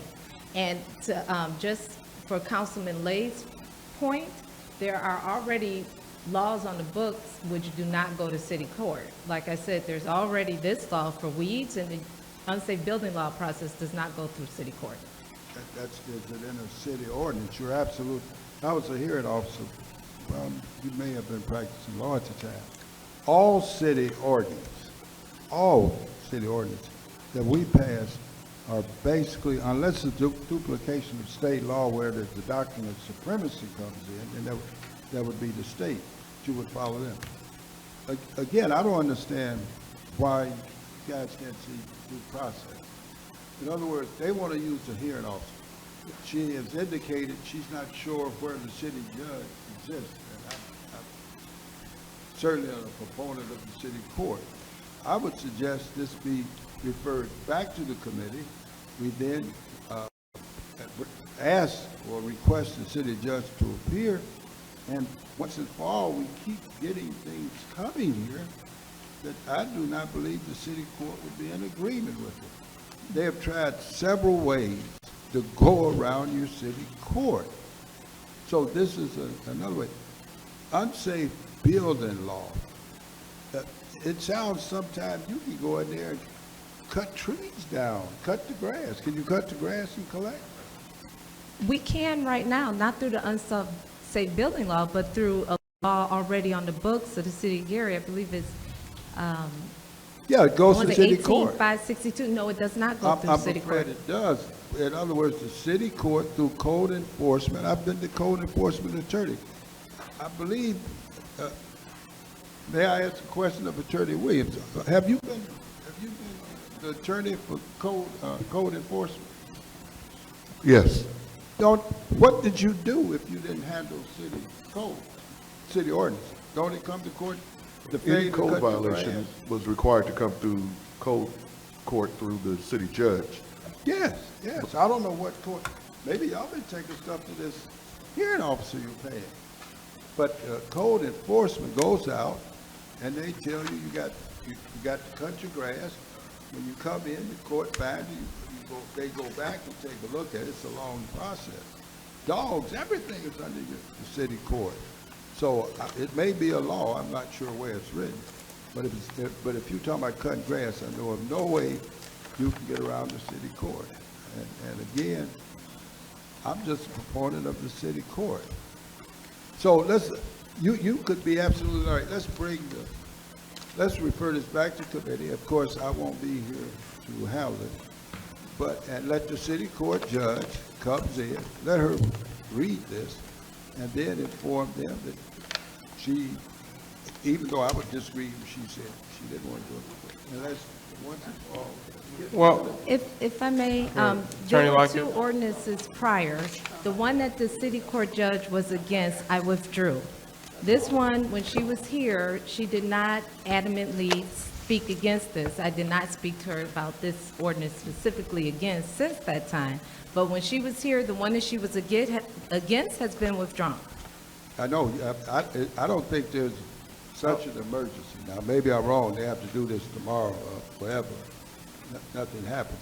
I'm just simply saying, since referred, I'm now asking the council, and I will not be here. Someone else will be here. As a matter of fact, they'll be waiting for Mr. Cozen to get out of here, as I understand the way the rule reads, or what they're about to do. I don't think that's right either, but they're doing it as they read the law. So all I'm saying is send it back.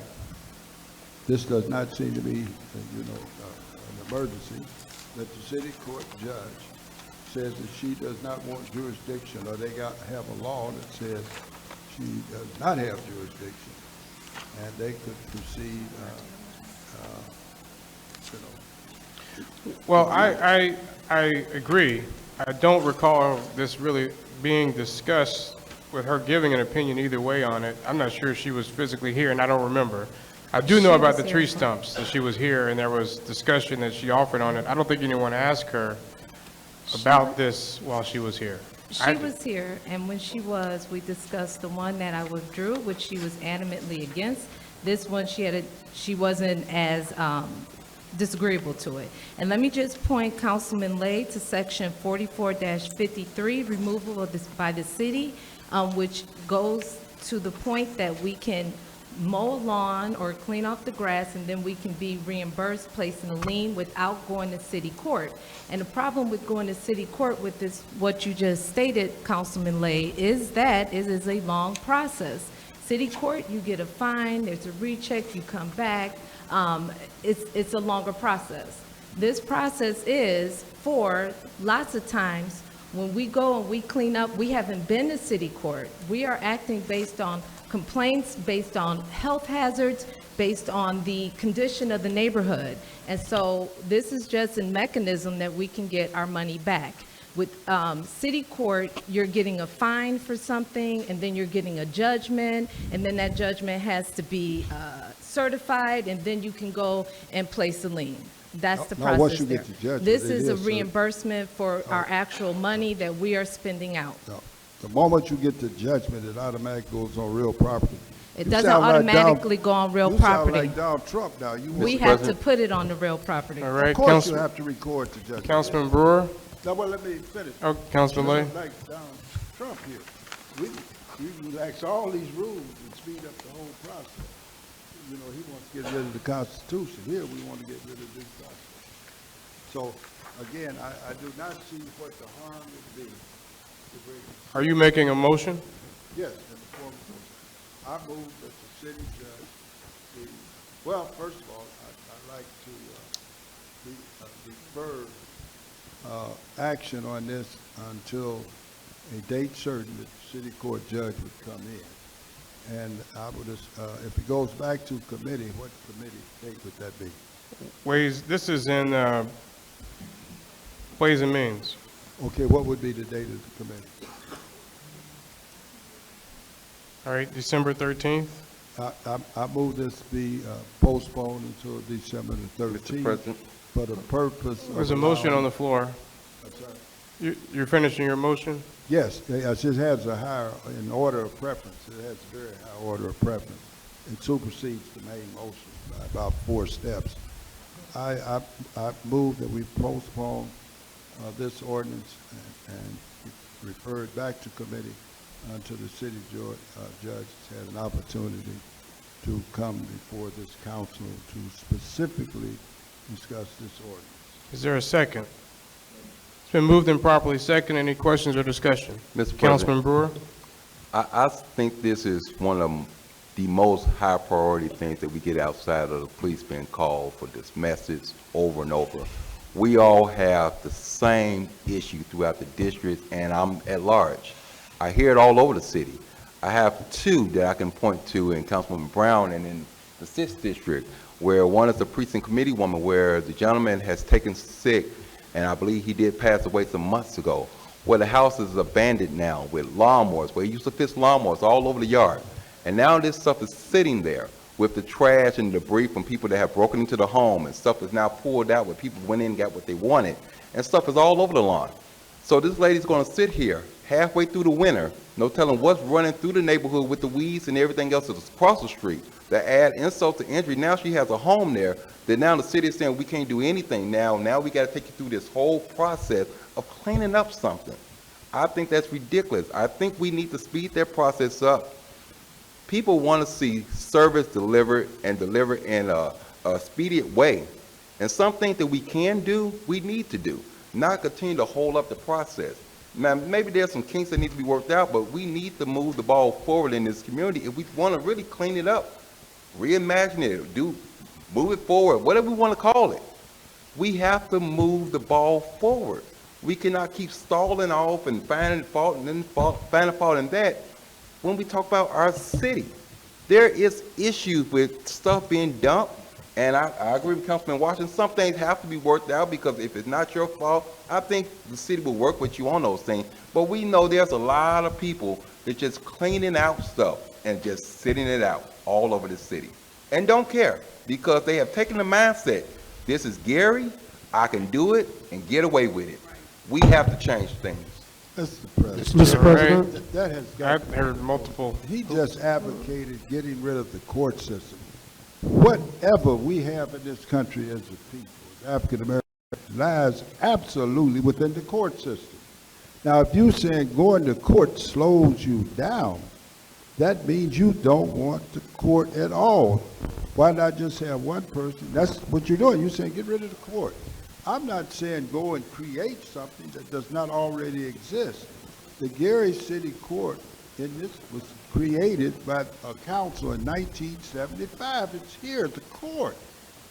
All I'm saying, so how you named the worst property in the city, so I assume there must be another 100, that by putting it off to the 13th of this month, we have stopped all of these things ago. It's going to be snowstorm.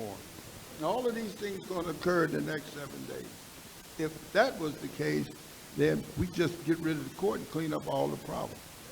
I'm just saying defer to the city judge, the judge. And when it goes to court, we want fines and costs. That's how the court runs. it runs, the court get costs when you have to go there. So we want that money. That's how the court operates. That benefits the people when the court collects that benefit. That's why I don't want these things to go out to the county where they would get it.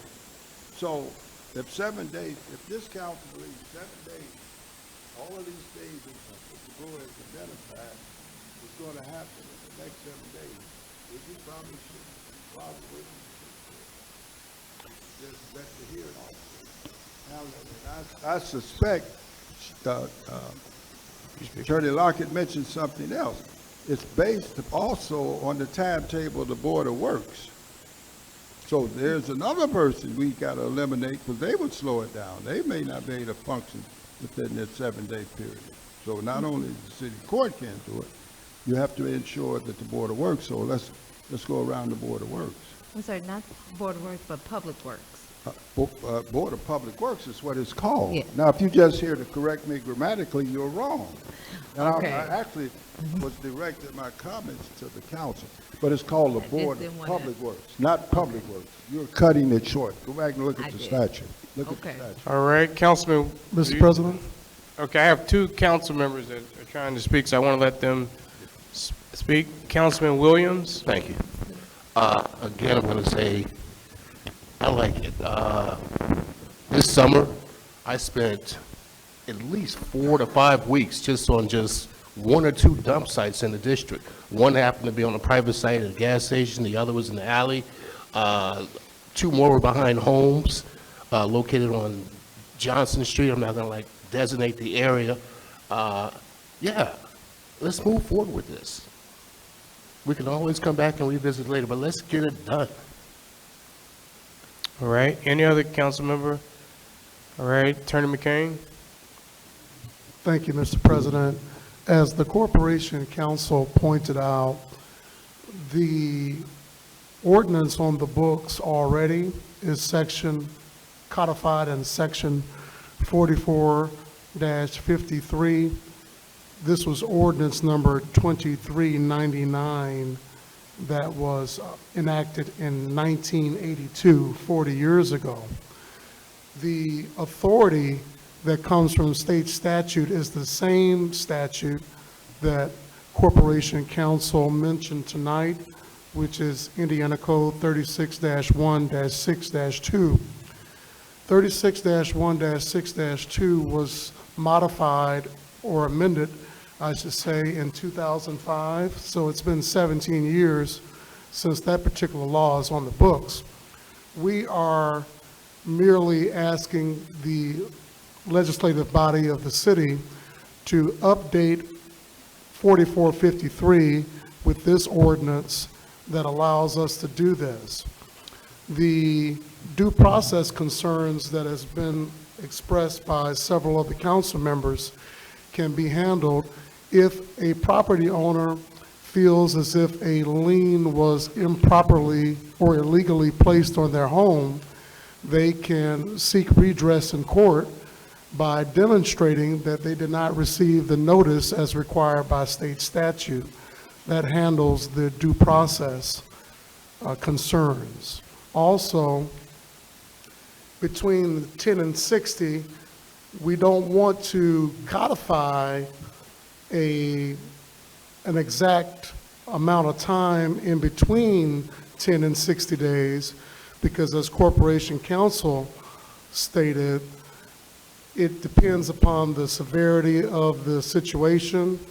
It depends upon whether or not we're receiving cooperation from the property owner, or you may have an innocent property owner, as I think Councilman Brewer mentioned, when it was not the property owner's fault.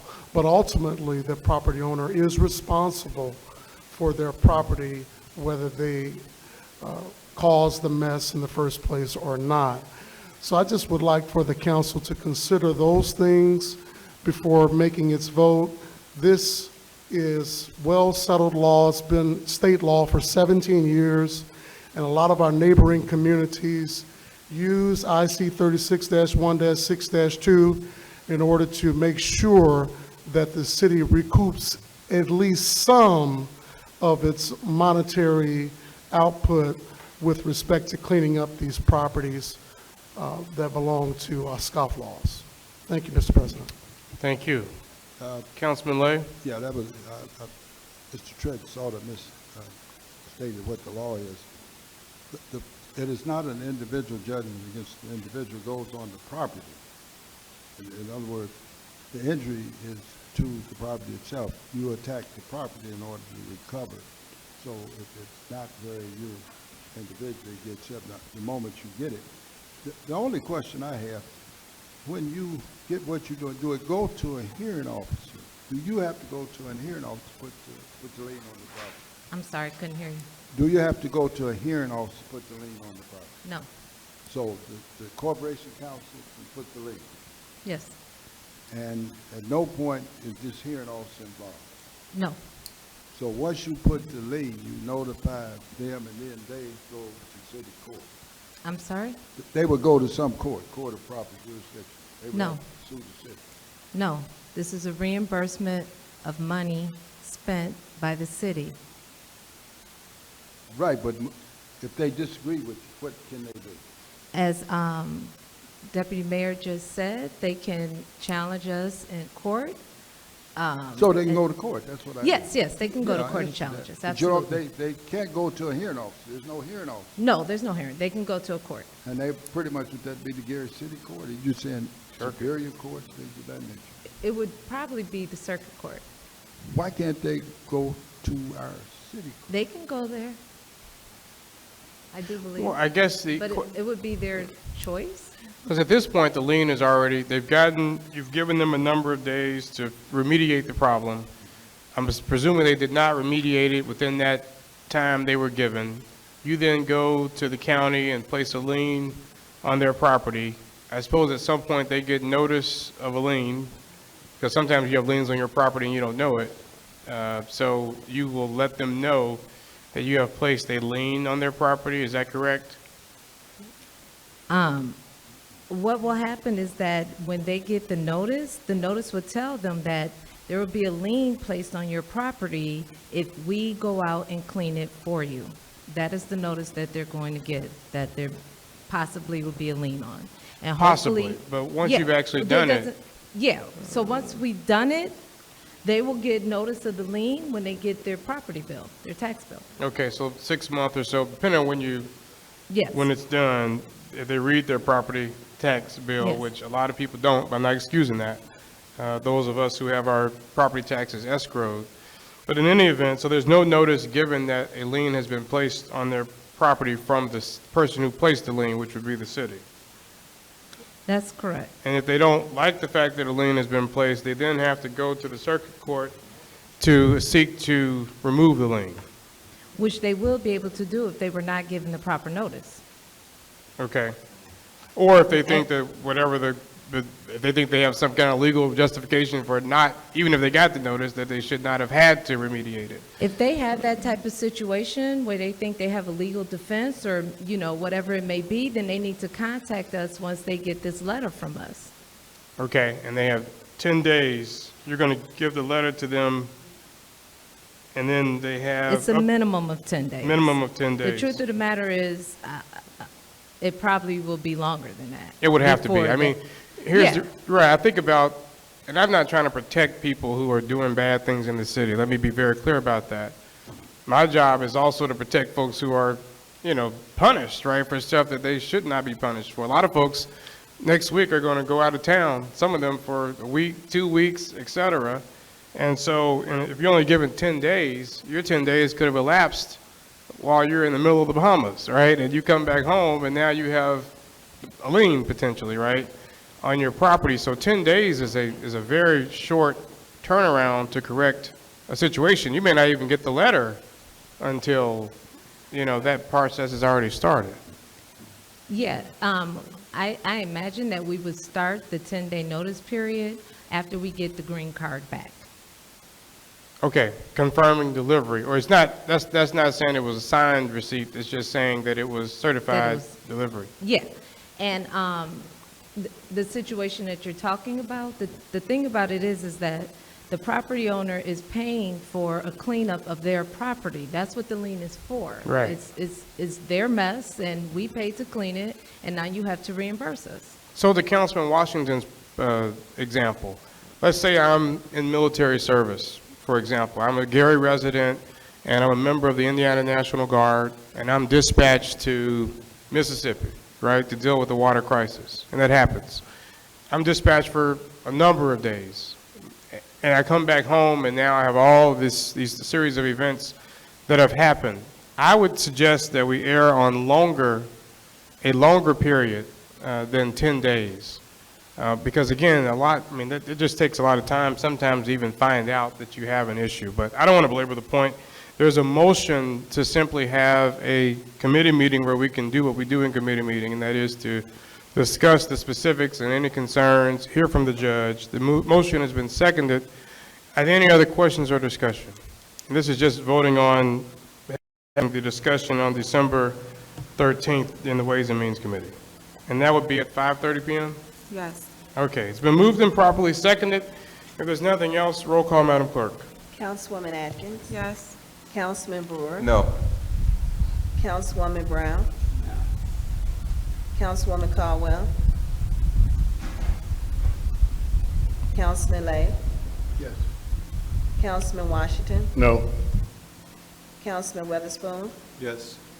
Councilman Williams. No. President Godwin. Yes. Mr. President, the vote is 4 yes, 4 no. Okay, well, no action takes is not, there's insufficient votes. But Attorney Williams says that we can ask for Councilman Barnes Caldwell's vote when she returns. So, Mr. President, Councilman point Brewer? of order, she would have to ask for her vote to be included. So right now, it does fail for lack of majority. That's correct. That's what I She said. comes back. Okay. Yep. So, the motion fails. We still are considering passage of CPO 2022-113. It's been moved and properly seconded. Are there any other questions or discussion? Seeing and hearing none, roll call, Madam Clerk. Mr. President, Councilman Brewer? I would ask if it's okay with the body, if we can move this to the last part of our agenda. Okay. Point of order, objection. Councilman Lay? Does not have order of preference that the motion before you has. Excuse me? I It's didn't an hear. order of preference. You Okay. can't move- Now, you can call for recess, you can adjourn. Okay, I Yeah, but understand. you can't move this, move a motion. Mr. President, make a motion for a 5-minute recess. All right. It's been a motion to recess for 5 minutes. Is there a second? Second. It's been moved and properly seconded. We vote on that? Yeah. Do we have to vote on it? Yeah, so at this time, if there's any questions or discussion, roll call, Madam Clerk. This is supposed to be a short night. Councilwoman Atkins. No. Councilman Brewer. Yes. Councilwoman Brown. Councilwoman Caldwell. Councilman Lay. Councilman Washington. Yes. Councilman Weatherspoon. Yes. Councilman Williams. Yes. President Godwin. No. Mr. President, vote is 6 yes, 2 noes. With a vote of 6 yeas and 2 nays, we'll have a 5-minute recess. Thank you. Okay? President Godwin. Yes. Mr. President, vote is 7 yes, 2 noes. With a vote of 7 to CPO 2022-113 is referred to the Ways and Means Committee, with a committee meeting to be held on Tuesday, December 13th at 5:30 p.m. CPO 2022-114, an ordinance amending Gary Municipal Code Section 44-50 entitled Stumps, Dead and Diseased Trees, sponsored by Mayor Jerome Prince, City of Gary. Councilwoman Atkins?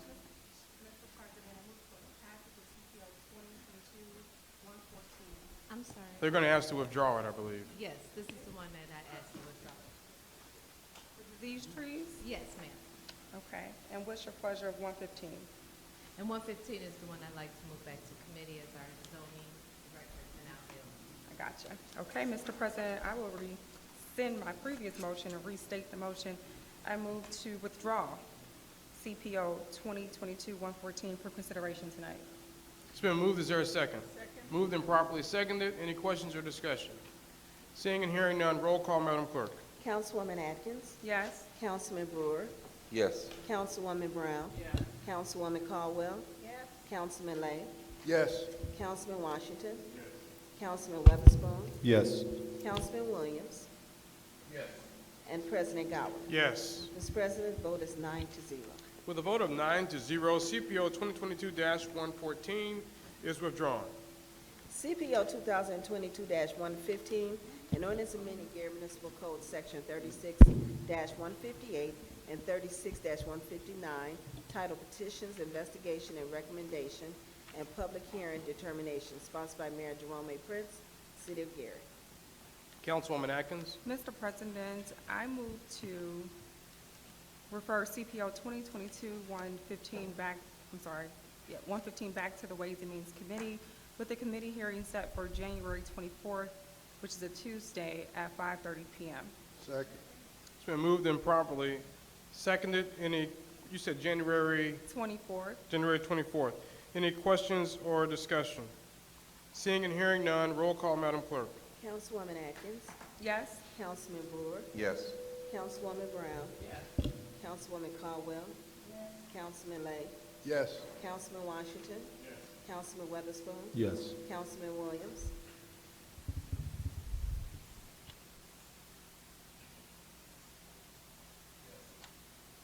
President Godwin. Yes. Mr. President, the vote is 9-0. With a vote of 9-0, CPO 2022-115 is referred to the Ways and Means Committee with a committee meeting to be held on Tuesday, January 24th, 2023 at 5:30 p.m. CPO 2022-118, an ordinance appropriating funds for a special revenue budget for the fiscal year beginning January the 1st, 2023, ending December 31st, 2023. Sponsored by Mayor Jerome A. Prince, City of Gary, Malik Harper, City Control. Councilwoman Atkins. Mr. President, I move to refer CPO 2022-118 back to the Ways and Means Committee, with the committee hearing set for Tuesday, December the 13th at 5:30 p.m. Second. Been moved and properly seconded. Any questions or discussion? Seeing and hearing none, roll call, Madam Clerk. Councilwoman Atkins. Yes. Councilman Brewer. Yes. Councilwoman Brown. Yes. Councilwoman Caldwell. Councilman Lay. Yes. Councilman Washington. Councilman Weatherspoon. Yes. Councilman Williams.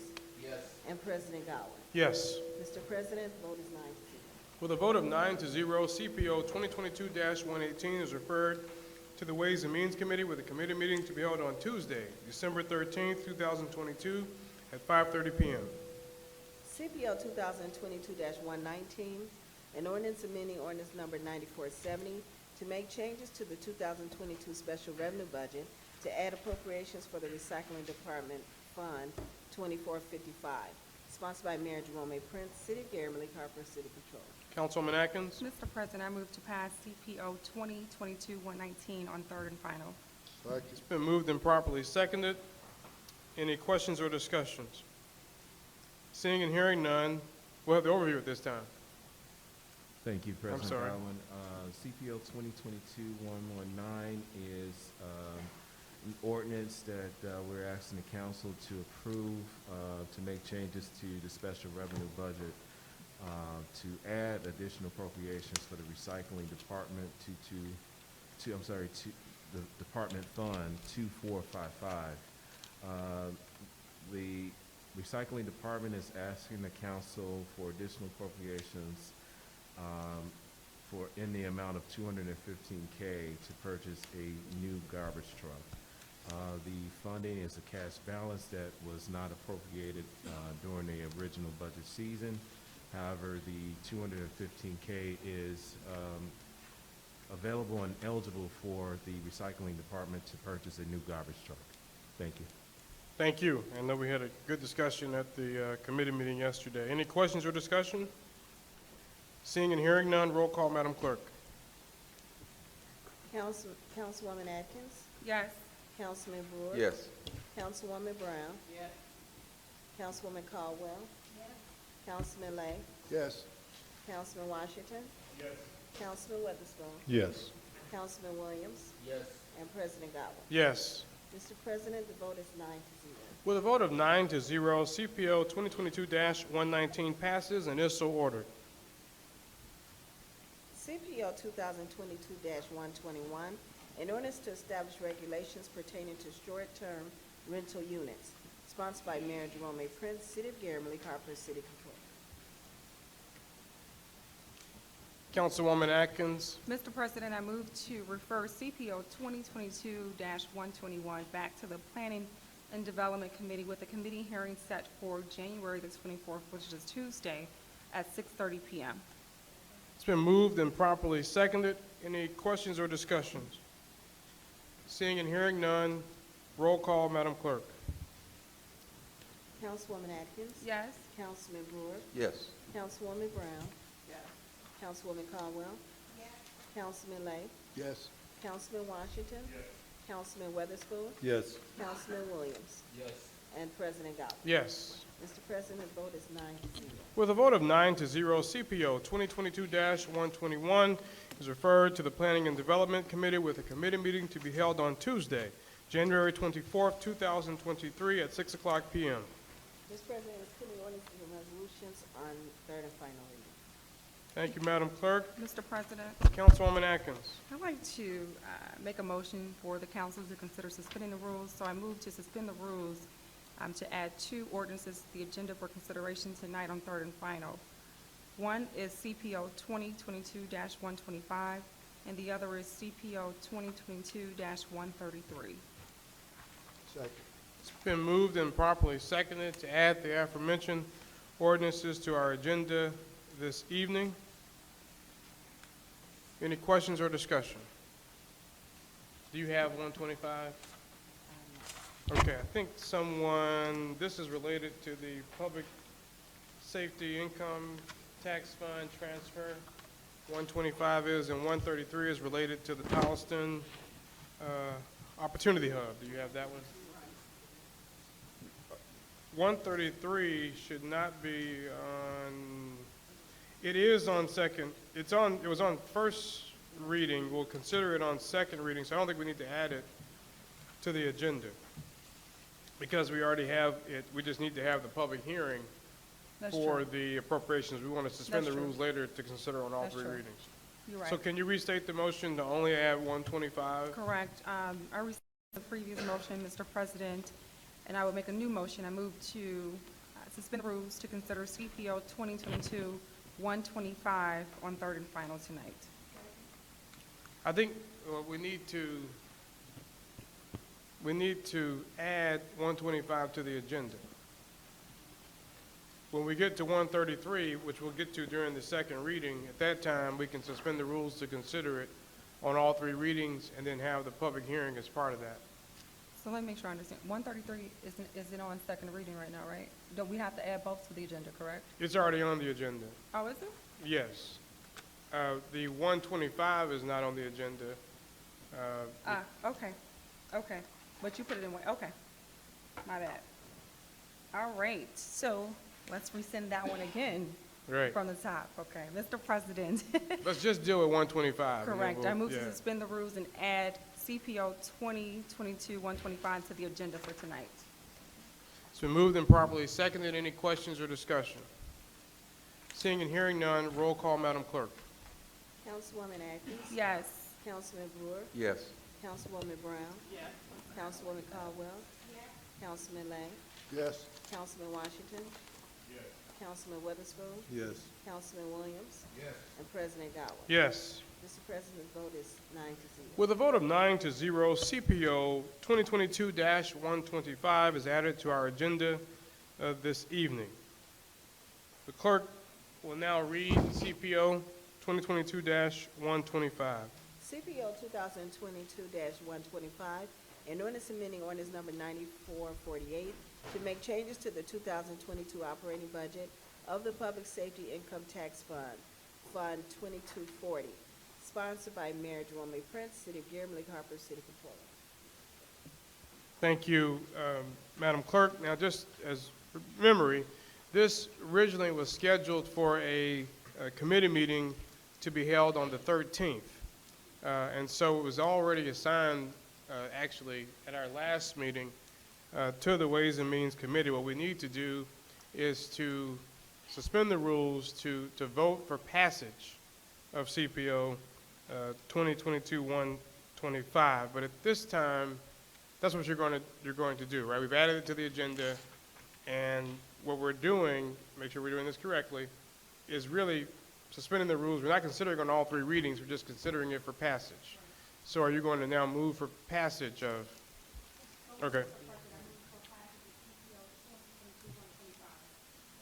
It's been moved and properly seconded. We'll have the overview at this time. Mr. Harper. Thank you, President Godwin. CPO 2022-25 is a amending ordinance for the 2022 operating budget for the public income tax fund under the Gary Police Department. The Gary Police Department is requesting to transfer $400K out of their salaries for open positions and transfer it to the line item of refund awards and amenities to cover settlements made against the Gary Police Department. And the total amount of the transfer will be $400K. Thank you. Thank you, Mr. Harper. And just as you may recall, colleagues, we discussed this during our executive session last month. Are there any questions or discussions related to CPO 2022-125? Seeing and hearing none, roll call, Madam Clerk. Councilwoman Atkins? Yes. Councilman Brewer? Yes. Councilwoman Brown? Yes. Councilwoman Caldwell? Councilman Lay? Yes. Councilman Washington? Yes. Councilman Weatherspoon? Yes. Councilman Williams? Yes. And President Godwin. Yes. Mr. President, the vote is 9-0. With a vote of 9-0, CPO 2022-125 passes and is so ordered. We'll now move to second reading. CPO 2022-129, an ordinance amending ordinance number 9541, entitled an ordinance approving salary and operating budgets for the City of Gary's Community Development Block Grant Program, Emergency Solutions Grant Program, Home Program, Neighborhood Stabilization Program, and Foreclosure Prevention Program, sponsored by Mayor Jerome A. Prince, City of Gary, Malik Harper, City Controller, Councilman Gloria Slade, Councilman at Large, Councilwoman Ty Atkins, Councilwoman of the 4th District. Councilwoman Atkins. Mr. President, I move for passage of CPO 2022-129 on second reading with the Ways and Means Committee hearing set for Tuesday, December the 13th at 5:30 p.m. It's been moved and properly seconded. Any questions or discussion? Seeing and hearing none, roll call, Madam Clerk. Councilwoman Atkins. Yes. Councilman Brewer. Yes. Councilwoman Brown. Councilwoman Caldwell. Councilman Lay. Yes. Councilman Washington. Yes. Councilman Weatherspoon. Yes. Councilman Williams. Yes. President Godwin. Yes. Mr. President, the vote is 9-0. With a vote of 9-0, CPO 2022-129 passes on second reading with a Ways and Means Committee meeting to be held on Tuesday, December 13th, 2022 at 5:30 p.m. I believe some of these can be combined, Madam Clerk, if there's no objection for the Ways and Means Committee. CPO 2022-133, an ordinance for the City of Gary, Lake County, Indiana, authorizing additional appropriations for the American Rescue Plan Act Fund 2487 for the Tolliston Opportunity Hub, sponsored by Mayor Jerome A. Prince, City of Gary, Malik Harper, City Controller. Let's stop right there, because this one we do need to suspend the rules and consider on all three readings based on information we received from the state. And this is to have the public hearing for the Tolliston Opportunity Hub. Councilwoman Atkins? Mr. President, I move for passage of CPO 2022-1, actually. Move to suspend the rules to Correct. consider. So I apologize. Mr. President, I move to suspend the rules to consider CPO 2022-133 on all three readings. It's been moved and properly seconded. Any questions or discussion? Mr. President. Councilman Brewer? You said this is for a public hearing for tonight? Yes. And it has been duly advertised? Yes. Okay. All Thank you, right. Mr. President. Thank you. Madam Clerk? We're gonna do the roll call and suspend the rules and consider. Councilwoman Atkins. Yes. Councilman Brewer. Yes. Councilwoman Brown. Yes. Councilwoman Caldwell. Councilman Lay. Yes. Councilman Washington. Yes. Councilman Weatherspoon. Yes. Councilman Williams. Yes. And President Godwin. Yes. Mr. President, the vote is 9 to 0. With a vote of 9 to 0, the rules have been suspended, and CPO 2022-133 will be considered on all three readings. We'll have the overview at this time. Mr. Harper. Yes, thank you, President Godwin. CPO 2022-133 is the appropriation ordinance for the American Rescue Plan Act for the Tolleson Hub opportunity. The city is asking the council to reconsider and approve the $10 million for the Tolleson Opportunity Hub. Thank you. Thank you. At this time, we'll open it for public hearing. Is there any member of the public who would like to speak on CPO 2022-133? Seeing no one, are there any council members who would like to ask questions or discussion on CPO 2022-133? Mr. President? Councilwoman Atkins? If I may, I just wanted to clarify for the record, colleagues, we actually already voted on this one, but I just wanted to make a note that we received from the administration. This ordinance was actually kicked back to us from the Department of Local Government and Finance for the lack of the public hearing, okay? So just wanted you all to know that we have already reviewed this one and approved it, I think a month or two ago, maybe in October, I think it was. August or September, In August, right? Yeah, yep. So probably the end of August, and so that is the reasoning for us to revisit tonight. All right, thank you. Any other questions or discussion? Councilman Brewer. I want to ask a question then. Is that the case that all appropriations of this should have a public hearing? Would that be a problem going forward with stuff that we have passed? Should they have a public hearing? Or is this something special just with the state, with just this one here? Mr. Harper? Thank you, President Godwin. Most ARPA ordinances, well, all ARPA ordinances have done, we've done a public hearing. The information is uploaded into Gateway. But unfortunately, this one, we didn't state for the record that we had a public hearing for it, and they rejected it back. So basically what we're doing tonight is just simply correcting one ordinance that we've done for many of our American Rescue Plan ordinances. So we've done all the other ones correct, it's just this one we didn't do properly. Thank you. Okay. All right. Any other questions or discussion? Seeing and hearing none, roll call, Madam Clerk. Councilwoman Atkins. Yes. Councilman Brewer. Yes. Councilwoman Brown. Yes. Councilwoman Caldwell. Councilman Lay. Yes. Councilman Washington. Yes.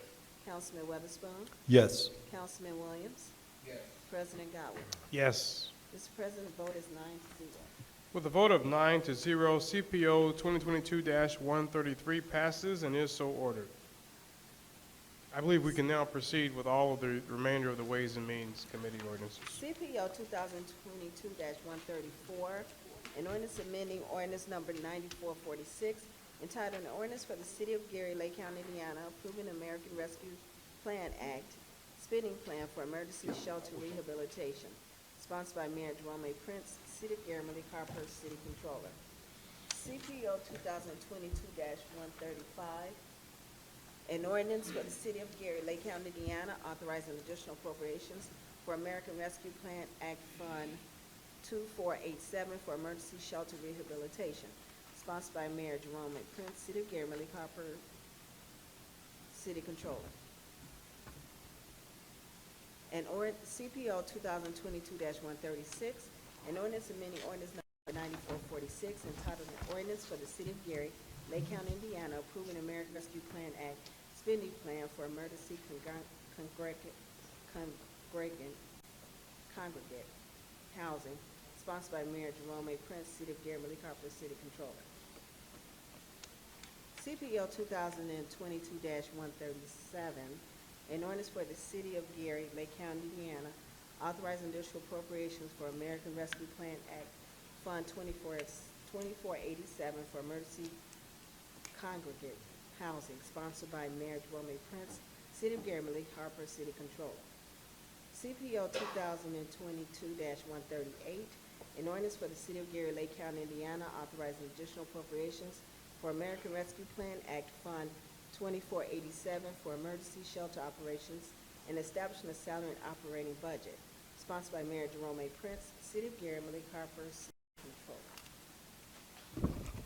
Thank you, Madam Clerk. I'm sorry, one more. One more, all right? CPO 2022-139, an ordinance amending ordinance number 9446 entitled an ordinance for the City of Gary, Lake County, Indiana, approving an American Rescue Plan Act spending plan for emergency shelters operations, sponsored by Mayor Jerome Prince, City of Gary, Malik Harper, City Controller. Thank you, Madam Clerk. Councilwoman Atkins. Mr. President, I move for passage of the following CPO numbers on second reading. CPO 2022-134, 135, 136, 137, 138, and 139 on second reading, with a Ways and Means Committee hearing set for Tuesday, January the 24th at 5:30 p.m. It's been moved and properly seconded. Any questions or discussion? Seeing and hearing none, roll call, Madam Clerk. Councilwoman Atkins? Yes. Councilman Brewer? Yes. Councilwoman Brown? Yes. Councilwoman Caldwell? Councilman Lay? Yes. Councilman Washington? Councilman Witherspoon? Yes. Councilman Williams? Yes. President Godwin? Yes. Mr. President, the vote is 9-0. With a vote of 9-0, CPO 2022-134, 135, 136, 137, 138, and 139 pass on second reading, with a Planning and Development Committee meeting, with a Ways and Means Committee meeting to be held on Tuesday, January 24th at 5:30 p.m. CPO 2020-130, an ordinance approving a special use permit for property located at 709 Van Buren Street for petitioner Mary Burnett. CPO 2022-131, an ordinance approving a development standards variance for property located at 7200 East Melton Road for petitioner CSODT Holdings Incorporated. Petitioner CSODT Holdings Incorporated. CPO 2022-132, an ordinance approving a use variance for property located at 7301 East First Avenue. Petitioner Jacqueline B. Harris. Petitioner Jacqueline B. Harris. Thank you. We'll stop there. Councilwoman Atkins. Mr. President, I move for passage of the following CPO numbers on second reading. CPO 2022-130, CPO 2022-131, and CPO 2022-132, with a Planning and Development Committee hearing set for Tuesday, January the 24th at 6:45 p.m. It's been moved and properly seconded. Any questions or discussion? Seeing and hearing none, roll call, Madam Clerk. Councilwoman Atkins? Yes. Councilman Brewer? Yes. Councilwoman Brown? Yes. Councilwoman Caldwell? Councilman Lay? Yes. Councilman Washington? Councilman Witherspoon? Yes. Councilman Williams? Yes. And President Godwin? Yes. Mr. President, the vote is 9-0. With a vote of 9-0, CPO 2022-130, 131, and 132 pass on second reading, with a Planning and Development Committee meeting to be held on Tuesday, January 24th, 2023 at 6:45 p.m. CPR 2022,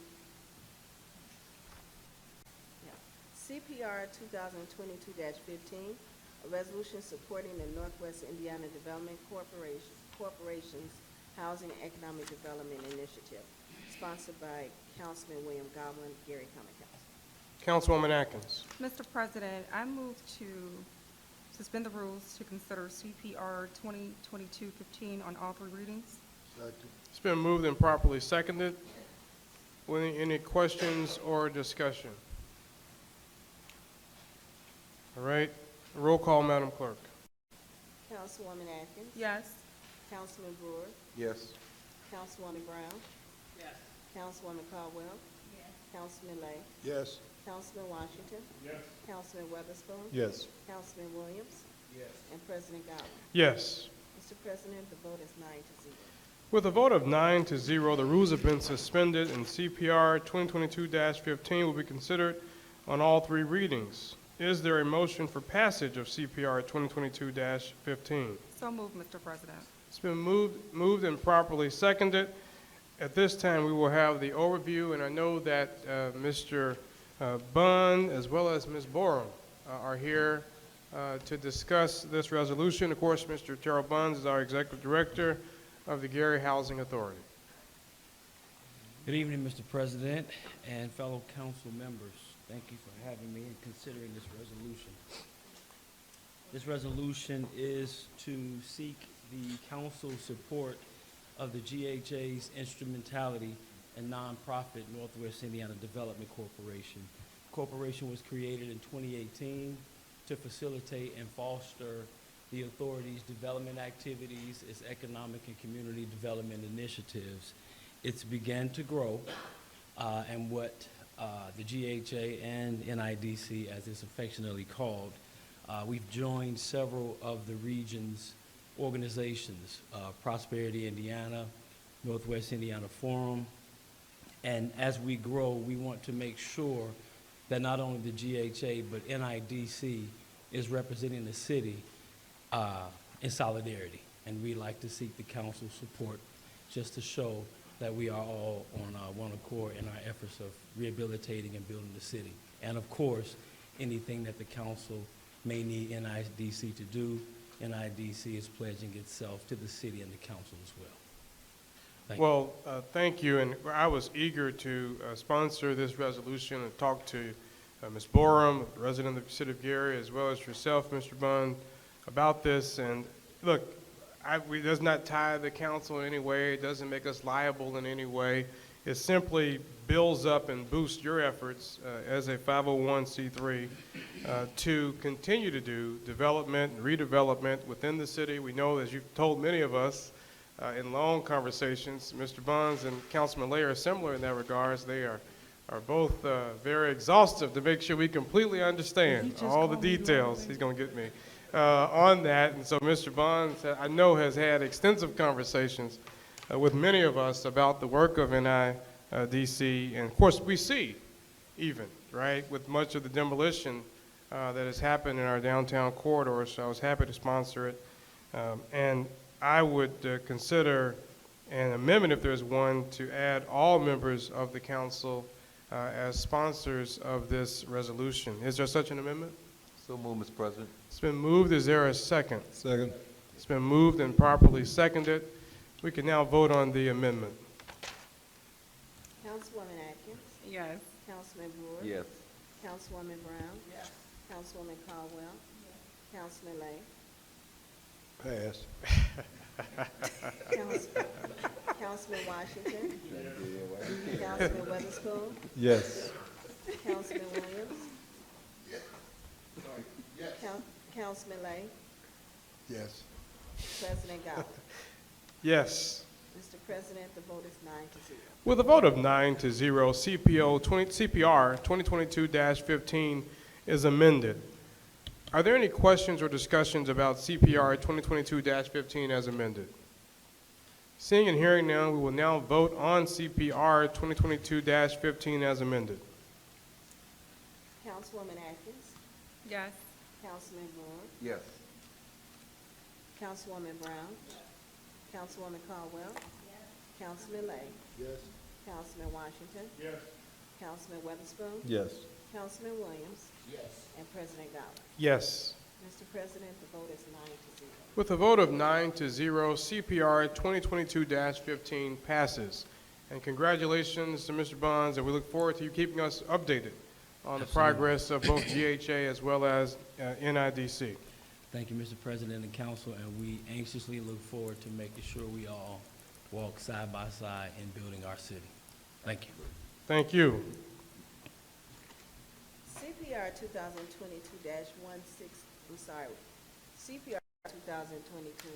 2022-16, a resolution recognizing a donation for Phi Delta Kappa Incorporated, Beta Mu Chapter, to be used to assist the Rainbow Arc Shelters, sponsored by Mayor Jerome A. Prince, City of Gary, Monique Harper, City Controller, Councilwoman Mary Brown, Gary Common Council.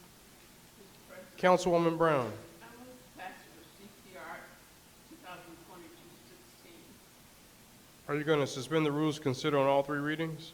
Yeah, Mr. President, I also move for CPR 2022-17.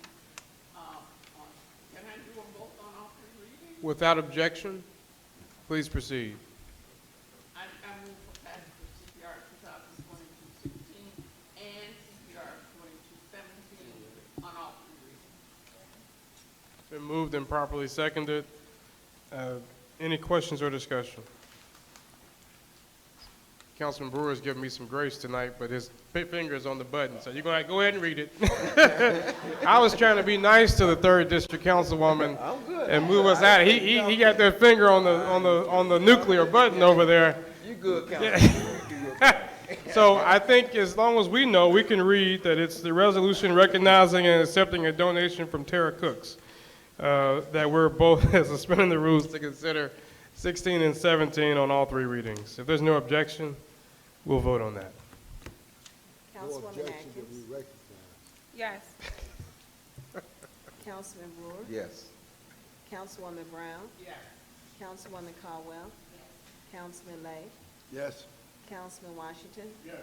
Councilman Weatherspoon. Yes. Councilman Williams. Yes. President Godwin. Yes. Mr. President, the vote is 9-0. With a vote of 9-0, the rules have been suspended, and CPR 2022-16 and CPR 2022-17 will be considered on all three readings. Now we'll do these individually. Is there a motion for passage of CPR 2022-16?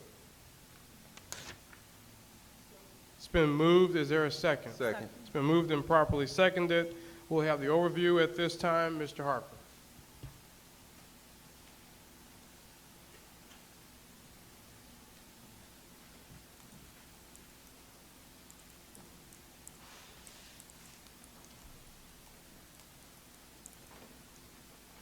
Thank you, President Godwin. CPO 2022-16 is a ordinance that we're asking the council to approve for a donation for Phi Delta Kappa and the Beta MU chapter to use to assist in the Rainbow Arc Shelter.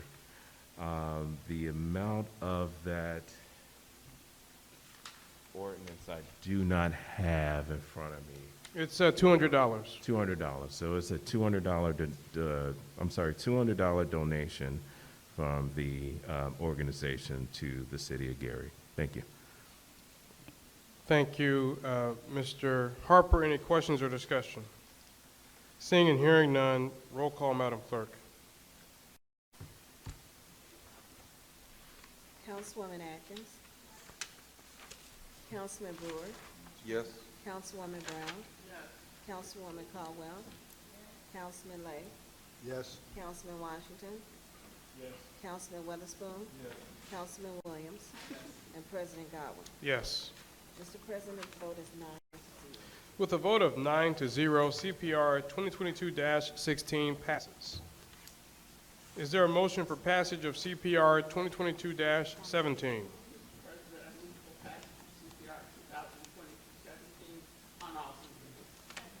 It's been moved and properly seconded. We'll have the overview at this time. Mr. Harper. I can't find it. Yes, thank you, President Godwin. This resolution is recognizing a donation from Tara Cooks. The Tara Cooks is providing a donation in the dollar amount of $500. $500 to the city of Gary.